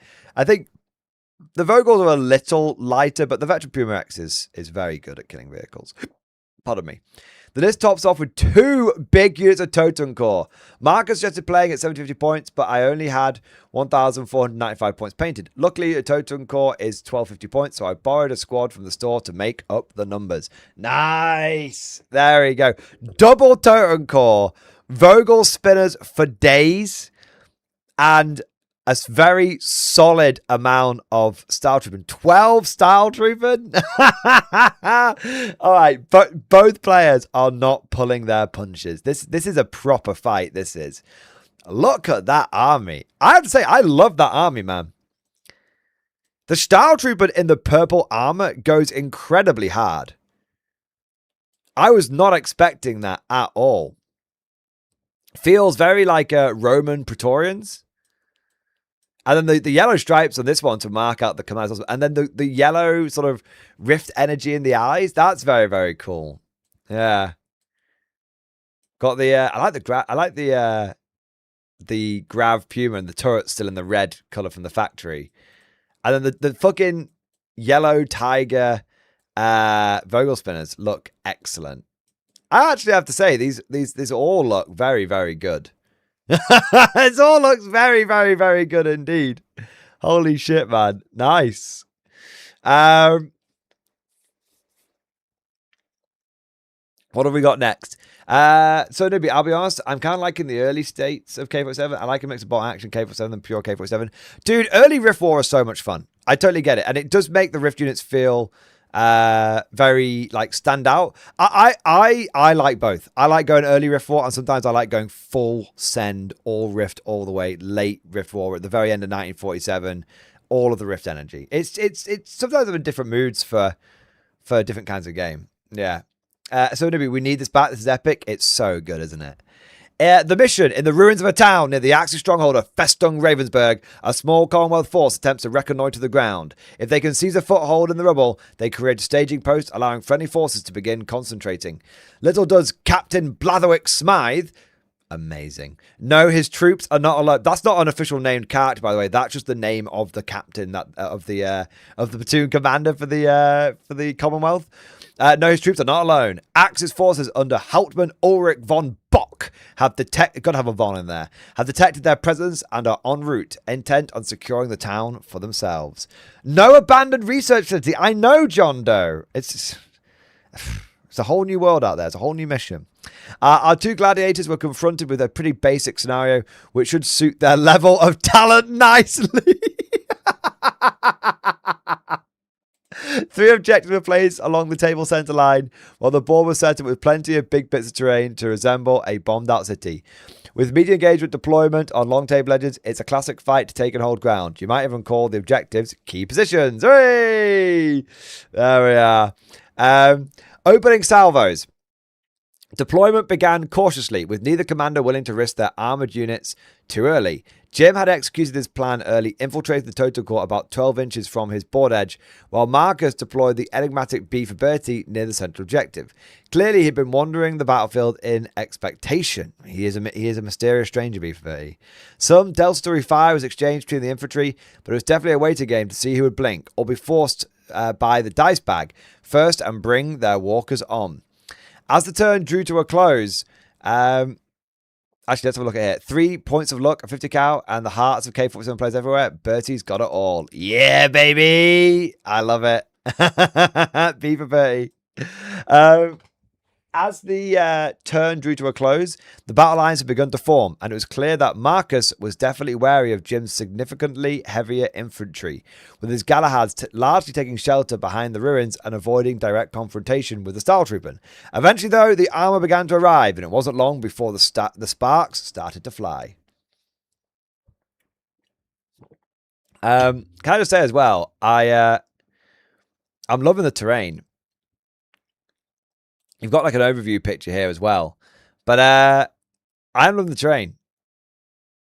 It's just a nice classic setup, isn't it? Yeah. It's very cool. Yeah. Chuck together the terrain, throw some models down, have a bit of fun. Yeah, it's nice.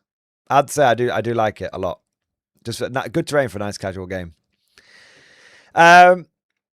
The vagaries of the dice bag meant that both players ended up alternating their armor deployments. Marcus's Merlin was understandably not something that Jim wanted to have to deal with on a Wednesday afternoon. A bit like Marcus himself then!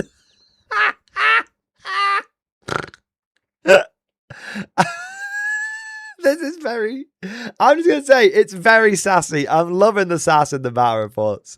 And this led to something of a concentration of walkers on the opposite flank. As Jim's command Vogel spinner scuttled cautiously on, Marcus countered aggressively with one of his Hornets. A furious volley of autocannon fire rang out, but at such long range, he'd need to roll plenty of 6s in order to achieve any damage at all. It turns out that Marcus can roll dice after all. A frankly improbable string of 6s saw the Vogel spinner riddled, set ablaze, and left as an abandoned wreck, with Jim able to only stare in disbelief and using a series of words quite unbecoming of a manager. I love that. In fairness, Marcus's rolling was ridiculously jammy, Ed. I love that. This is what I'm talking about, guys. This is what all of the battle reports used to be like. This is what they always. This is why I used to buy White Dwarf every single week, because there would be multiple battle reports like this. You'd have a 40k one, you'd have an old one, maybe an older one. Well, I'd say it was one for fantasy back then. You'd have some kind, occasionally there'd be like Lord of the Rings, or occasionally there'd be what would be like Kill Team as it was back then when it was like a extension, like 4th edition. It was so good. This is peak Warhammer right here. Like actually peak. This right here, this shit you see here is the foundations which current Warhammer is still built on. And I just love to see that Warlord Games is just, they're just laying down these foundations. They're doing an amazing job. Yeah. It's just, Mark, I'm not normally a huge fan of battle reports, but good Lord, the SAS sells this. It's just personality, right? What this is someone... is an actual human being wrote this article, not an AI or a corpo drone. This is it. Like, it's just an actual human wrote the article, and you can see that they actually enjoyed the article. They actually enjoyed it because that enjoyment is coming across in the words, in the pages. Yeah, I love how unsanitized it is. Exactly. This is when people talk about like this is capturing what is working so well in things like the video game industry at the moment. Yeah. Yeah, do you know what I mean? Like it's everyone's just had enough of the corporate side of things. It's time to get back to being actual humans again. Yeah. What have we got here? Seeking to retaliate, he brought on his remaining walkers, looking to avenge their commander with the sinister energies of their machine and Trevere. Taking aim at the Galahads in the center, one unleashed a pair of hits. Not bad, considering 5s were needed, and the Commonwealth infantry looked in for a world of hurt. However, when Bertie's on the board, anything can happen. Marcus went aggressive early by burning 2 points of his luck to force Jim to re-roll the hits. Jim was unable to replicate the feat, saving the Galahads from a pasting. But had Marcus been too eager to use Bertie's precious luck? That's so cool. I never even realized you could use luck to make someone else re-roll their dice. That's awesome. I absolutely love that. Bertie's luck saturates the entire battlefield. He's a totem. He's a good luck charm. He's an icon. I love that. Yeah. Jenny, it sounds like a game, not an advertising commercial. Exactly. Very well put. The situation at the end of turn 1, all forces fully deployed, and in the case of Jim's command walker, fully destroyed. Nice. So my tactical analysis of the forces, the axis are maybe a little, both sides are maybe a little spread out, but you have to remember there are 3 objectives to go for. So it makes sense. You can't just focus on 2 of them, because if this one ends up being contested and you give your opponent free reign of that one, it could be very bad. So I do understand. So there's basically a general concentration on these 2 from both sides. And then there's a little bit going on the right flank. So the right flank does seem a little bit more light at the moment. But this Puma is a position where it can come and support it. So, yeah. The Hornet stings. With all the forces on the board, Marcus went into action with a string of great dice pulls. The Merlin went on ambush, pinning Jim's dangerous Puma X with its lethal Schwervel projector down in the center of the table, while one of his Hornets began a deadly run up the flank. Computational systems proved to be worth its weight in gold, allowing the Walker to advance at the table and still fire accurately. Once again, the front arm of the Vogel Spinner proved no match for the heavy autocannon shells, and another of the scuttling mechs was blown apart, with its surviving comrade forced to dive for cover. Holy shit, 2 of the 3 Vogels down already. This is Konflikt 47, baby. It is lethal as all hell.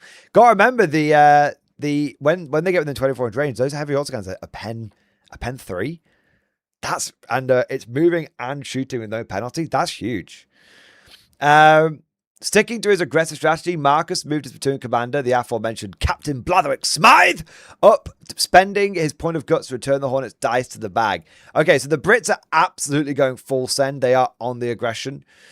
He wasn't done there either. As quickly as the dice went back in, it came right out again. And the menacing figure of the Hornets stomped around the corner of the building, directly behind the final Vogel Spinner, and at point blank range, with so many shots hitting on 2s, and with even its HMGs capable of penetrating the Axis Walker's rear armor, the Commonwealth mech proceeded to utterly riddle the lighter machine, destroying it outright several times over. At this point, Jim appeared to be in danger of an early exit from the game. Holy shit, triple Vogel down in 2 turns. The light spider mech, they haven't got a chance against the goddamn Hornets. And that's before the Hornets even started punching things to death. Holy shit, man. I mean, this looks like, it looks like Jim is absolutely in trouble here. Holy fuck, man. Holy shit. Let's have a look. Death Metal.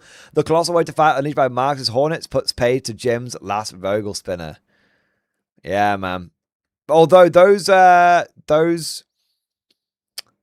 Totem Core in the terrain might be a bit of a pisser for him. If he can get both Hornets on him and give him a good point-blank volley, he might be all right. Yeah. Rather than give up, Jim set about making the best of a nasty situation. While Marcus was focused squarely on dismantling his armor, Jim adopted the novel tactic of gasp, playing the objectives. Although that's sometimes the way you have to do it. If you don't think you're going to be able to win the firefight, you got to win the objectives. Yeah. Although the central objective had been claimed by Bertie and one of the Galahad squads, who'd taken heavy fire on the way in, both flank objectives were soon buried under an avalanche of decaying flesh. The Startrooper had begun their relentless advance as well, making good use of the Vormarch ability to both shed the few pins they received from incidental fire and start to cycle Jim's enormous pool of rift dice. Yeah, that's a very important thing to remember. You can use Vormarch, you can use a lot of abilities fairly constantly, and then the more you want to try, like, as an Axis player, you want to try and get through as many of your rift dice as possible every turn, so that you can then roll as many at the end, and then you've got your reroll as well, so you can try and generate as many surgings, because you want to keep trying basically to feed surging rift energy through your like big grav cannons. So a lot of the time you can take like the rift energy from like a Style Troop and end up using that dice over, sort of via the vagaries of the system, using that rift energy to power the grav gun, which is because essentially the rift energy is sort of saturating the battlefield in many ways. It's just a way of it's a great example of how Konflikt is very much a vibes based game, and it's really easy to learn, but at the same time it's also very tactical. It's very deep. It's why I often say Konflikt is a pleasure. It's easy to learn, but it's a pleasure to master. Konflikt is often shown as a very chill game where everyone's just sort of like, yeah, man, whatever, like chill, very much like Oddball from Kelly's Heroes. But there's actually it's actually a proper war game as well, and there's a lot of ways you can like strategize and get tactical and everything. So yeah, I love it. Bottom of turn 2. Destroyed Axis Walkers lit the field. Hornets run rampant, but the Totem Core have reached their objectives. Nice. Now, the Totem Core can't score the objectives because they're not intelligent, but they can deny the Brits from being able to get them. And if the Style Trooper can then get up there as well, then they can make the objectives Axis, and then it's very much on the Brits to try and clear the objectives, which can be very difficult with things like Totem Core. The Brits don't have any Mark. If the Brits had Mark 1 robots, they'd be able to take the Totem Core apart, but they don't. The Dead Rise. With the messy death of Jim's walkers, he really only had his Puma X and the light AT guns and the Star Trooper with which to threaten the rampaging Commonwealth mechs. Unwilling to give in to despair, or Marcus's definitely sincere offers to call the game early to save time. He went on the offensive. Marcus trying to get home extra early. By this stage, his Totem Core squads had both had Surging Rift dice, making approaching them frankly a terrifying prospect. That's very true, because the Totem Core, now they've got Surging Rift dice, make it hard for them to hard for the Hornets to engage them in melee, because the Totem Core can now beat them in melee because they're surging. They get +1 pen. Although Marcus did his best to cause a few casualties, these were quickly recovered courtesy of the Dead Rise again. Also, you can do 2 regens from a Surging Rift dice. And the sheer number of Rift dice in Jim's list meant that any exhausted dice were sure to be quickly replaced. No thanks, boss. Marcus's Galahads choose discretion of valor when faced with regenerating Totem Core. I love that. That's a cool little action shot right there. Nice. Yeah. Also, I love that Marcus is using the gold order dice. I think you can only get the gold order dice if you win a bolt action tournament. They don't even give them out for K47 ones. Yeah, so that's very, very cool. Of particular note in this stage of the game was a decision. Let's be honest, it was an absolute howler. Marcus made on his all-important right flank. With the Vogel Spear taken care of, his Hornets could begin setting about Jim's infantry in earnest. One volley, which should have all but annihilated the smaller squad, caused a very disappointing single casualty. But the second Hornet was in a position to get up close and personal and wipe the squad out. However, one of the Totem Core units was right there, in point-blank range. Could Marcus resist? Of course he couldn't.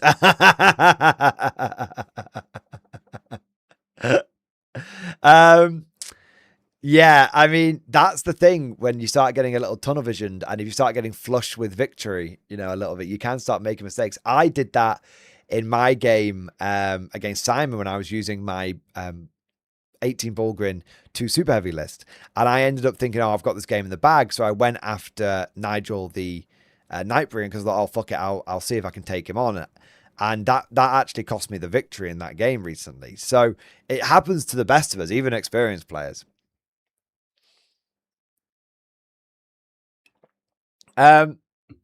Hamhawk, if you had to pick 40k or K47, I would say if you have people in your area that play K47 and you can get a regular gaming group with it, I'd pick K47 over 40k every single time.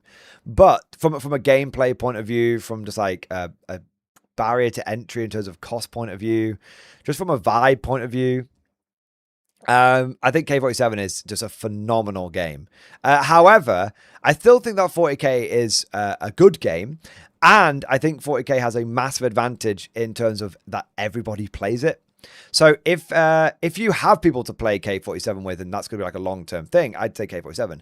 If you don't have anyone nearby to play K47 with, I would say go 40k. 40k is like, you know, it's a safe pair of trousers at the end of the day, right? But K47, it is I'm not comparing the two. I'm not saying one is. I mean, it might sound like I'm saying one is better than the other. I do try and avoid doing that because I like. I think both games should stand on their own 2 feet and stand on their own merits. Like K47 doesn't need to step on 40k's head to prove that it's a good game. It is just a good game.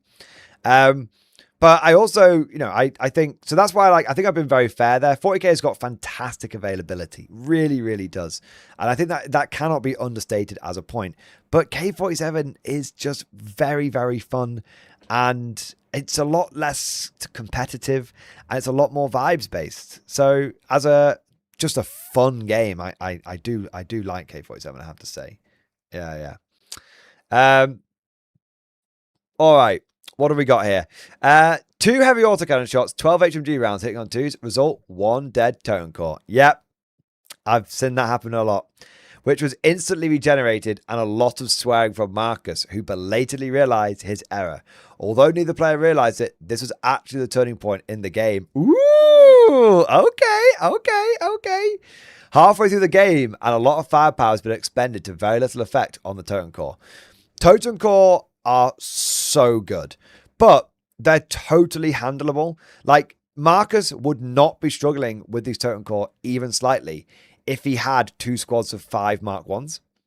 Even without Mark II support, literally, instead of the Galahads, if you literally had 2 squads of 5 Mark 1s, he could just get into those totem core. He could go, what do you call it? High voltage, get in there, stab the shit out of them, and probably win the comp, because they can't regen in combat, you see. Yeah. So yeah, I think the issue he's having is he's lacking melee, and you need a bit of melee to deal with the zombies. Turn 4 began strongly for Jim. His Puma, which had been hiding for most of the game, finally sprang into action. Roaring out from behind cover, it put itself within point-blank range of the closest Hornet, and in its side arc to boot, although that doesn't really matter because it hits the top.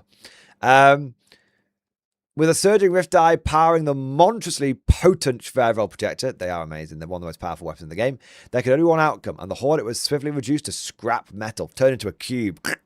There you are. Despite Marcus burning Bertie's luck point in desperation to force a reroll on the damage table, you can use, it's any die roll.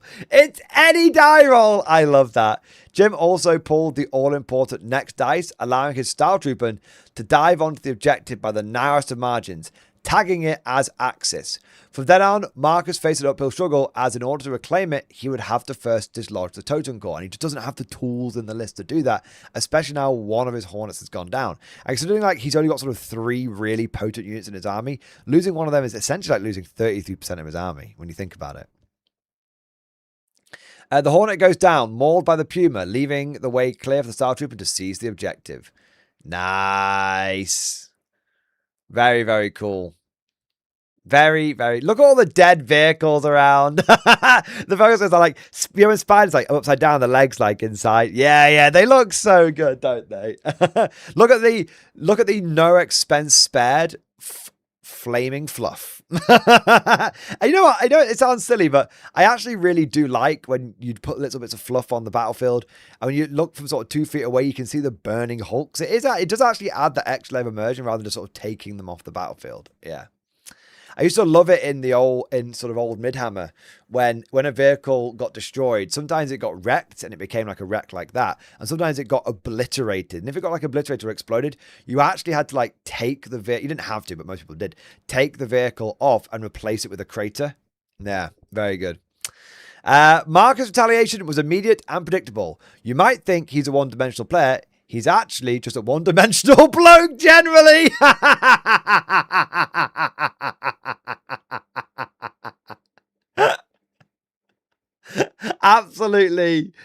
Absolutely ruthless editing. I love it.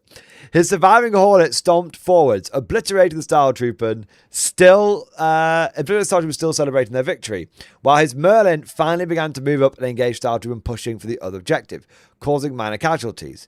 Marcus's infantry, meanwhile, had realized this was absolutely not their fight and remained hunkered down, keeping rough ground between themselves and the Totem Core. That's a really smart move because the Totem Core only move 4 inches a turn going through that rough ground. So yeah, really, really slows them down, makes them basically not able to charge anything in many ways. A brief firefight developed on Marcus's right between the 2 platoon commanders, with Von Bock gaining the upper hand and gunning down Bladwick Smythe's comrades. Hey, I love that. Boss battle, baby. Boss on boss. The Commonwealth attempt at retaliation backfired spectacularly. Despite being a stubborn veteran officer with only a single pin, when Bladwick Smythe attempted to advance, Marcus chose the worst time to roll a double 6. A FUBAR! Holy shit, man. With no luck left to save him, the British officer turned tail and fled the field. A dark day for the Commonwealth indeed. I think that Bladwick Smythe might have bought his commission. I do love that FUBAR is a thing in bot action. I absolutely love that. Well, and K-47. The fact that you can fail a leadership test so hard that your guy basically just fucks off. Great. A view from the other side after 4 turns. Jim is running low on units, but the objectives are firmly locked down by the Totem Core. Because they could, once the objectives are under the Totem Core's control, under the Axis control, the Totem Core can hold on to them. They can't initially take them, but they can defend them essentially. Yeah. There's not a lot left on either side, to be fair. We've got a unit of Galahads over here. Merlin and I think a unit of Galahads over here. the basic infantry down here. And then obviously the big fight on what was the left flank. Yeah, the left flank was very heavy. Interestingly, if I was Marcus, I would have been really tempted to try and get the base, all those preams and basic infantry into the totem core. Sure, it's a bit unreliable, but if you get 6 of them in there, if you get the big 6 on the number of rockets, it could have made a big difference in jibbing the totem core potentially. But maybe it wouldn't have made much difference. Once the Vogels were down, I think yeeting the rockets into the totem core might have been a good call. But yeah. At the start of turn 5, there was really only one thing on Marcus's mind. Jim's big Style Trooping squad had to be prevented from reaching the objective at all costs. The only unit capable of stopping them was the Merlin, which had a relatively quiet game up until this point.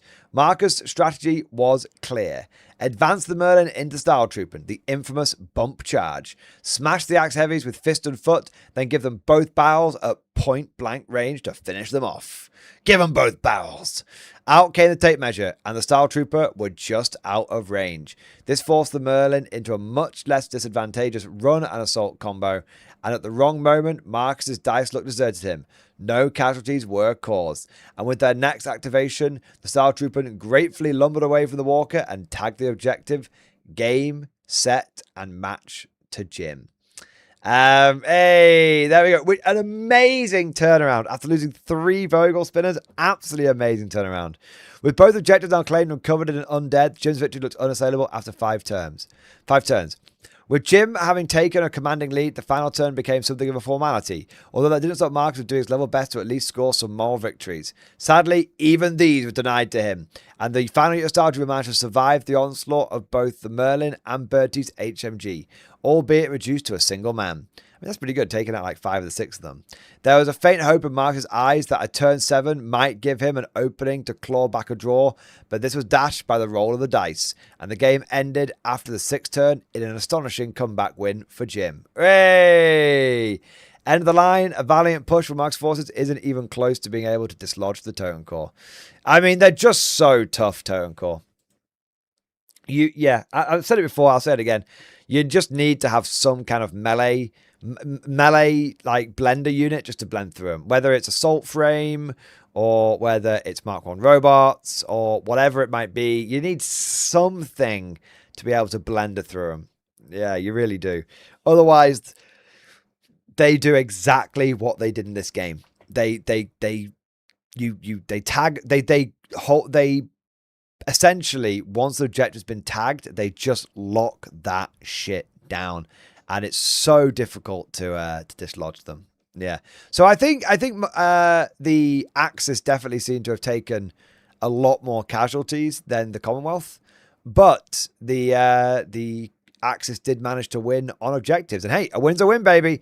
But it looks like very well played to both players, and it looked like a really, really fun game. And yeah, 2 really cool armies, 2 really cool lists, and a really fun scenario, and epic heights, heady heights, terrible lows, epic moments, and yeah, just awesome. Really, really, really enjoyed that. And I think the extra person in the room sort of writing the battle report up, I think that's what made the game perfect.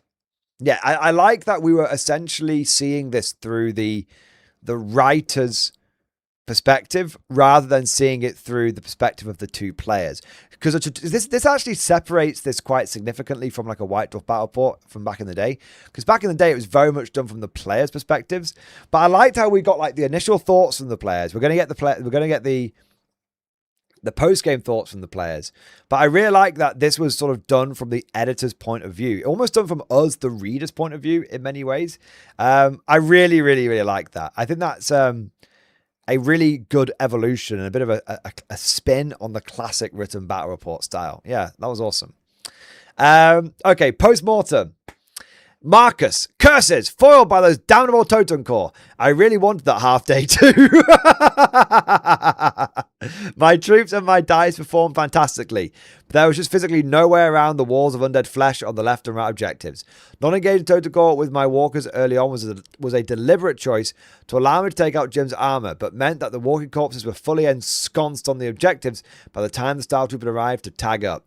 I think in hindsight, I should have been a little bit more aggressive in getting stuck into the Star Trooper with the walkers. I agree. Yeah, I think if you kill the Star Trooper, Jim has very little way of being able to take the objectives. Yeah. And the loss of my Hornet, which I saw as an acceptable trade at the time, and my poor decision making when it came to shoot a total core over the Star Trooper was probably what doomed me. If I could have kept the objective unclaimed and killed all the heavies on that side of the board, I would most likely be looking at a draw. Overall, it was a great game and Jim played really well, especially considering the absolute pasting he got in the first couple of turns. He plays this to perfection, capitalized on my mistakes and managed to do just enough to seize victory from a very tough early game position. Even if the game had gone 7 turns, there's no way I would have been able to shift both the totem core blobs from the objectives. I'll get you next time, Butler. Very, very cool. And then we've got a bit of an action shot there of the two armies fighting off against each other, which is nice to see. I like how there's sort of no stock footage in this battle report. Like, even if you scroll up to the top as well, you can see, like, that's that picture that we just saw as well. That's one using the actual players' armies, not just the, like, one of the generic sort of, not generic, maybe one of the pictures from like Fast and Euros, and then they've actually used like the actual game pictures. Yeah, I like that. What have we got from Jim? Jim, Ulrich von Bock climbs another rung on the Green Vault's ladder of influence. The serious wound that incapacitated him has only served to prove his devotion to the New Republic. I love how there's like backstory to these characters. I love it. What was this wound? I don't know. Maybe I'll have to go back and find some of the older articles about this guy. This game just goes to show how gloriously unpredictable K-47 is. I thought I was down and out early on, but I managed to pull it back from the brink. Mordy Bro does that to me all the time. All the time. Yeah, this is what I love about K-47. You never, ever give up. You always fight on because there's so many times when you can turn the franchise around. The dice could come out the bag in a different way. I mean, I think nearly every game of K-47 I've played has come down, and Bolt Action, I would say as well, has come down to the last turn or two. And has had wild swings. It makes it so exciting. Marcus executed his plan perfectly in the first 2 turns, and Von Bock was quickly looking around for scapegoats. Honestly, I don't think the Hornets would be much of a danger to my walkers, but I'd forgotten he'd taken them as veterans so benefited from computational systems, and he didn't get the -1 to hit when advancing. The death of my Vogel spinner so early on forced me onto the back foot, and though it went against my nature to hide my Puma and retreat my big unit Star Trooper out of the Merlin's reach, it was the only way I could regroup and plan a counterattack. I mean, that's another great thing about end of game scoring. In a game like 40k, because it's all cumulative scoring, you kind of have to go, and there's never really much opportunity to like retreat, regroup and stuff. And also that because they're only like 5 turns. But with K-47 and Bolt Action, you can actually have those moments where you genuinely you execute a fighting retreat, and it can cause you to like win a game or pull a game from a loss to a draw. So really, I love that those kind of tactics are actually viable in the game. Yeah. It might look like I was too cautious setting the total core using the infiltrate ability to deploy only 12 inches or so onto the table. It can be tempting to be super aggressive, but I didn't want Marcus to be able to concentrate his forces on them too quickly and annihilate them. As it transpired, the more cautious approach was rewarded, as it allowed the Star Trooper to catch up and made target selection a dilemma. In the end, for most of my troops, victory was posthumous, and I expect we will be wrangling about whether their bodies should be recovered so the armor can be repaired, or whether they will join the ranks of the restless dead. Nevertheless, it's a victory. Hey! There we go. And there you have it. No half day for Marcus and a stunning victory for the Green Vault. Want to start your own journey into K-47? Start here. Excellent, man. Absolutely excellent. Love that. Really, really, really enjoyed it. I don't know about you guys, but I found that most enjoyable. Most enjoyable indeed. And I really hope that Warlord do a few more of those. I really liked how it was very obvious it's a game being played in the office as well. I mean, look at this. There's some sort of like bucket in the corner over here. Right, it's a little messy. Feet. Can we see the feet? Feet. But that's what you want. It felt like a proper game. Yeah. It felt like a proper game. So I have to say, I really enjoyed that. I thought the vibe was excellent. It came across very naturally. It came across very properly. I would love to see Warlord do more of these. But if I had any sort of feedback to give to Warlord, I would say, don't force these kind of things. You want the battle ports to retain that level of authenticity. That's number one thing. And I think, doing them as and when, maybe you do them like every month on a schedule. Maybe you just do them. Sometimes you get 2 in 1 week, or sometimes you get two in a month. Sometimes you get 1 in 2 months, kind of thing. Just whenever it sort of naturally feels right and it occurs and it works and it, like I said, it comes across authentically and it feels like a proper game. It doesn't feel like it's been manufactured, like there's or anything like that. That's what needs to be retained. The number one thing that needs to be retained with this kind of battle report. And the funny thing is, I think you could do this with any of Warlord's game systems, from Black Powder to Epic Hail Caesar to Konflikt 47. I think any of their battle ports, if they retain this vibe, this authenticity, this funness, they will be peak. They'll be absolutely bloody peak. Konflikt 47 and Bolt Action are the obvious ones, but I would love to read about a Black Powder battle port like this, or an Epic Hail Caesar battle port. 2 people that actually, in the Warlord studio, that know how to play that game, that enjoy it, that are able to have a proper like epic battle of Epic. Yeah, that would be awesome. But K47 and Bot Action, I think, are the main ones. But occasionally seeing another game would be awesome as well. But yeah, I think that was 10 out of 10. That is what wargaming is all about. That is as peak as any of the golden era battle reports. That just felt so right. But of course, all of this is just like my opinion, man. Let me know what you guys think down in the comment section below if I turn this into a stream highlight. And let me know what you think in live chat right now if you're watching this live. There we are. All right. Now, I do have a handful of super chats that I need to do. And then I do need to rush off because I've got my Warhammer Old World game I'm converting someone hopefully to Old World tonight. 47 out of 10. I love it. Jenny, I love it. 47 out of 10. Yeah, that's great. Very fun and absolute cinema. Yeah, totally agree. Totally agree. All right. What have we got here? We've got some super chats. So, Lancet Lindblom, thank you for the super chat, man. Some local bot action, community pictures in stream discussion. Let's take a look. Some photos from this week. This week's gathering of the North Alabama bot action had 4 tables going this week. Nice. Holy shit, look at that plane, bro. That looks awesome. Look at that. Going in for a strafing run. That's so cool. Oh, I love the Microart Studios terrain. It's just so good, isn't it? The trench network, the train. There's an actual train on the battlefield. That's great. That's a proper late war American force as well, isn't it? Look at the, is that the Pershing? Yeah, that's cool, man. Got what looks like some Axis on the other side. Yeah, nice. Oh, no, Soviet, sorry. I thought I just got slightly thrown off by one of those helmets. It looked like a Stahl helm for a second, but then I saw the officer's cap and I realized, no, that's definitely Soviet infantry. Very cool. Japanese. Banzai! Love that. Nice. Got the Axis pushing into the ruined factory. Got a Stug poking its gun through the window. Amazing. That looks like some Japanese SNLF, which is cool. You don't see them very often, so that's great. And I got some more there. Oh my cat just came in and did a big meow. What's up, Mrs. Miss? Oh, do you need feeding? I'll feed you in 15 minutes, all right? There you are. Got some more Soviets here. Very cool. Looks like a tiger with a flank shot on a T-34. That is rough. Nice. That looks awesome, man.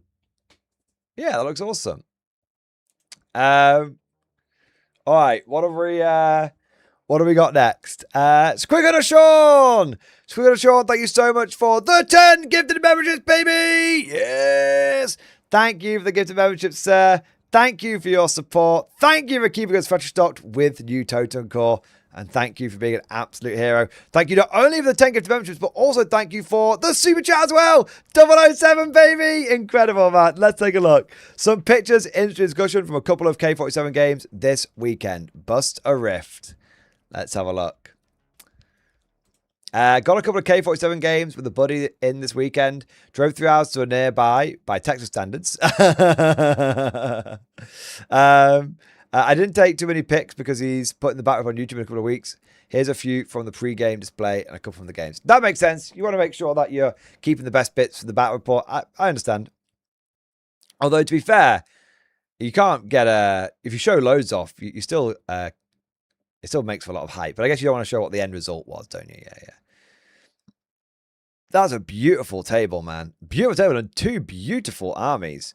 Holy shit, look at that, like... Wait, I thought that was... Is that a totem core, or is that... Wait, is that your own homebrew von Zogling? He's like floating above the ground, rift energy flowing through him. That's incredible. I love that. Got some of the Nachtjäger. Not Nachtjäger, Nachtelben, sorry. Wow. The old Nachtelben do look good when you paint them up.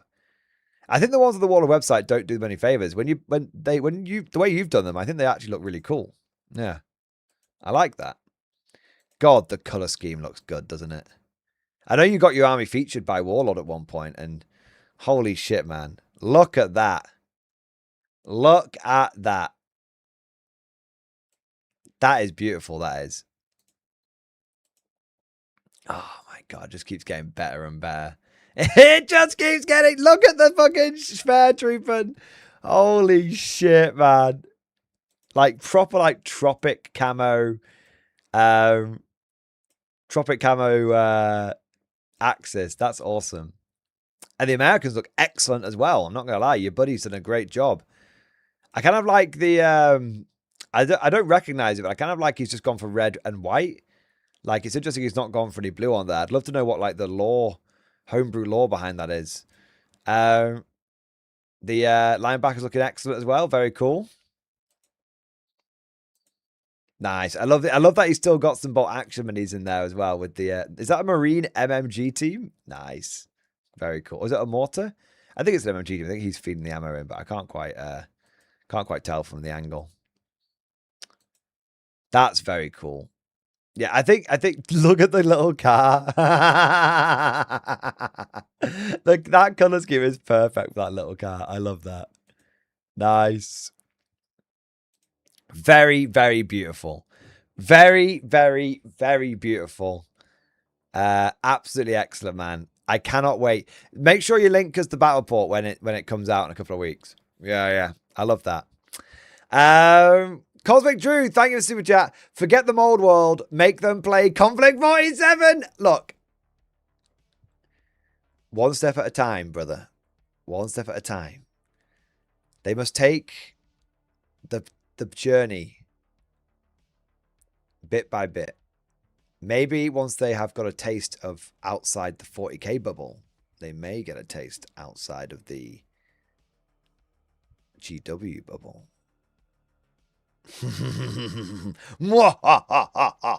I mean, that's not my intention. I'm literally just going to play a game of Old World the guys so he can try it out. Literally, that's it.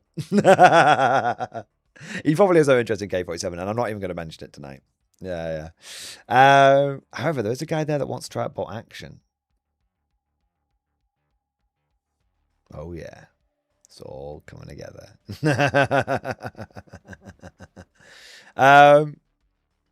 There you are. All right, what do we got here? All right, what have we got here? I think that's everything fully caught up. Sadly, we don't have time tonight to cover the tournament tale. Bertie's got my back, but I will definitely look at that I'll probably look at that tomorrow in War Wednesday, because I did want to cover that today, but just didn't have quite the time. We ended up going off on one about the bloody Odyssey, fucking film I don't even care about. So yeah, but yeah, I think that's probably all we've got time for today, unfortunately. I need a little bit of time to get stuff ready for the game that I'm playing as well. Need to write a list or two or something like that. So yeah, so unfortunately we're gonna have to call it there. The only thing I would say is apparently there's some Custodes leaks that might have happened, but I've no idea. I think Varak's already covered it.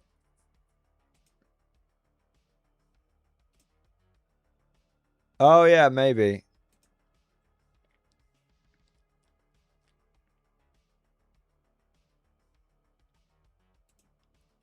Apparently there has been something. Yeah. They look pretty cool. But I'm not that bothered. It's fucking Custodes. Who gives a shit, right?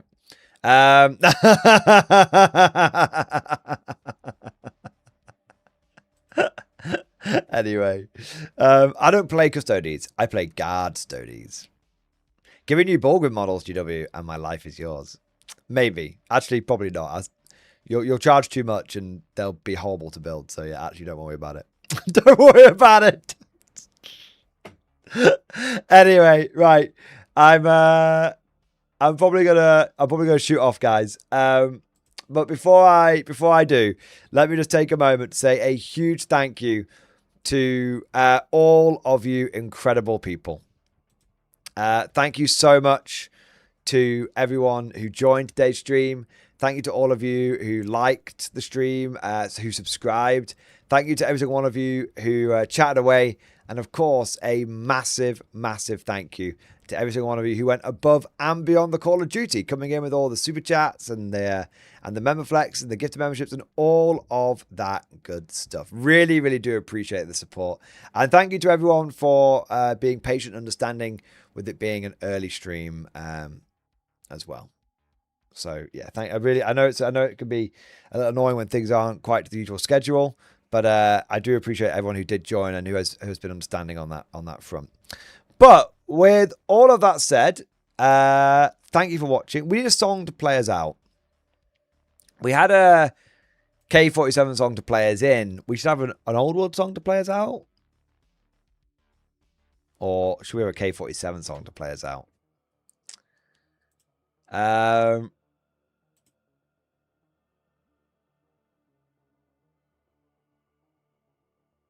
No, we'll balance it out. We had Old World and K47, right? We'll balance it out. I know what to go for.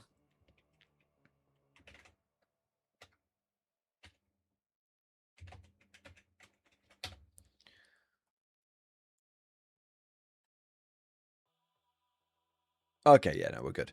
All right, we'll have an Empire song to play us out. There we are. All right, gentlemen, thank you so much for the support. Hope you enjoyed today's stream. Thank you for watching. Oh no, I'm definitely going to do a K47 song. Got to end on that K47 vibes.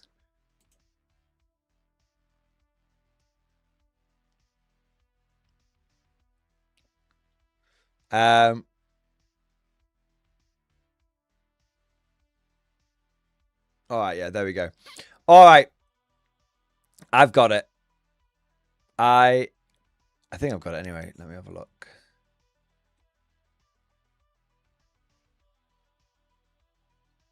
Oh, yeah, there you go. There we go. All right. Thank you so much to all of you guys for joining. I hope you enjoy the rest of your day. And of course, as always, I'll see you guys next time.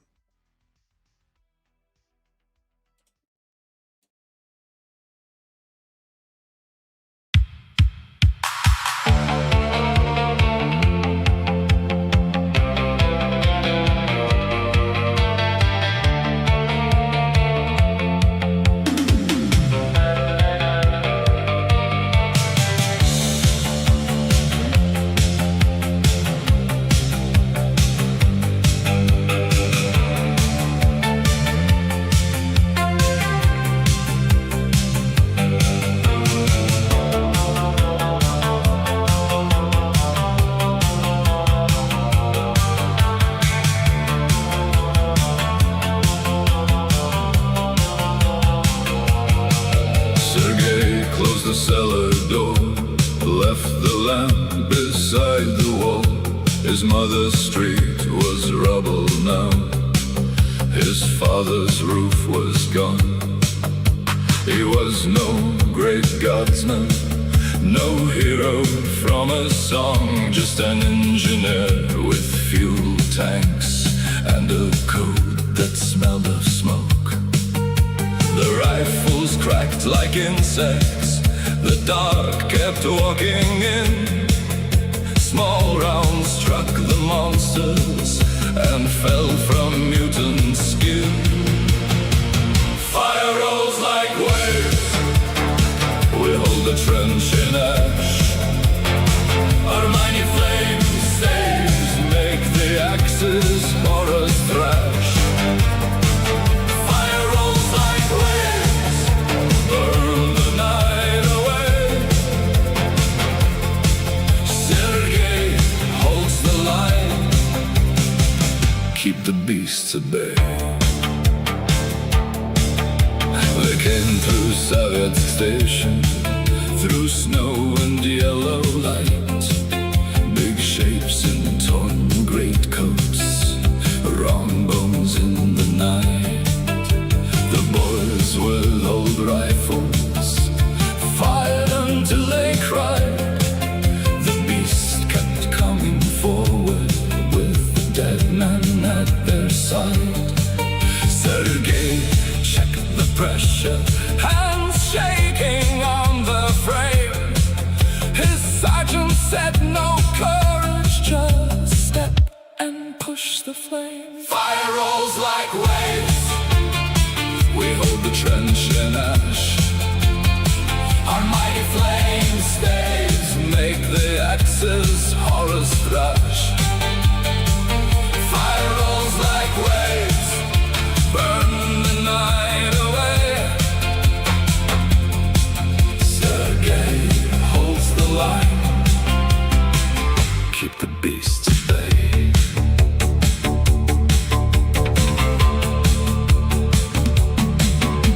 Past the schoolyard crater, past the church without a bell, Shrek wolf and crossed the wire like shadows out of hell. One leapt over sandbags, one took 3 men down. Sergei saw its teeth shine where the snow was turning brown. He wanted to run backward to the room where he was born. Instead he heard his comrades call his name through smoke and storm. No retreat, no one room, only flames, only flames. He rose beside the trench line, green fire in the sky. The nozzle coughed and thundered, and the first beast lane to die. The flame climbed up the ruins, wrecked teeth against the black. The monsters that shot bullets staggered, screamed and cracked. Sergei was still trembling, but he did not turn away. His home was rubble behind him, so he burned the dark away. Fire rolls like waves, we hold the trench in ash. Our mighty flame stays, make the axes horrors thrash. Fire rolls like waves, burn the night away. Sergei holds the line, keep the beasts at bay. Fire rolls like waves, over brick and bone. Sergei guards Sovietsk, and Sovietsk is still home. Close the door.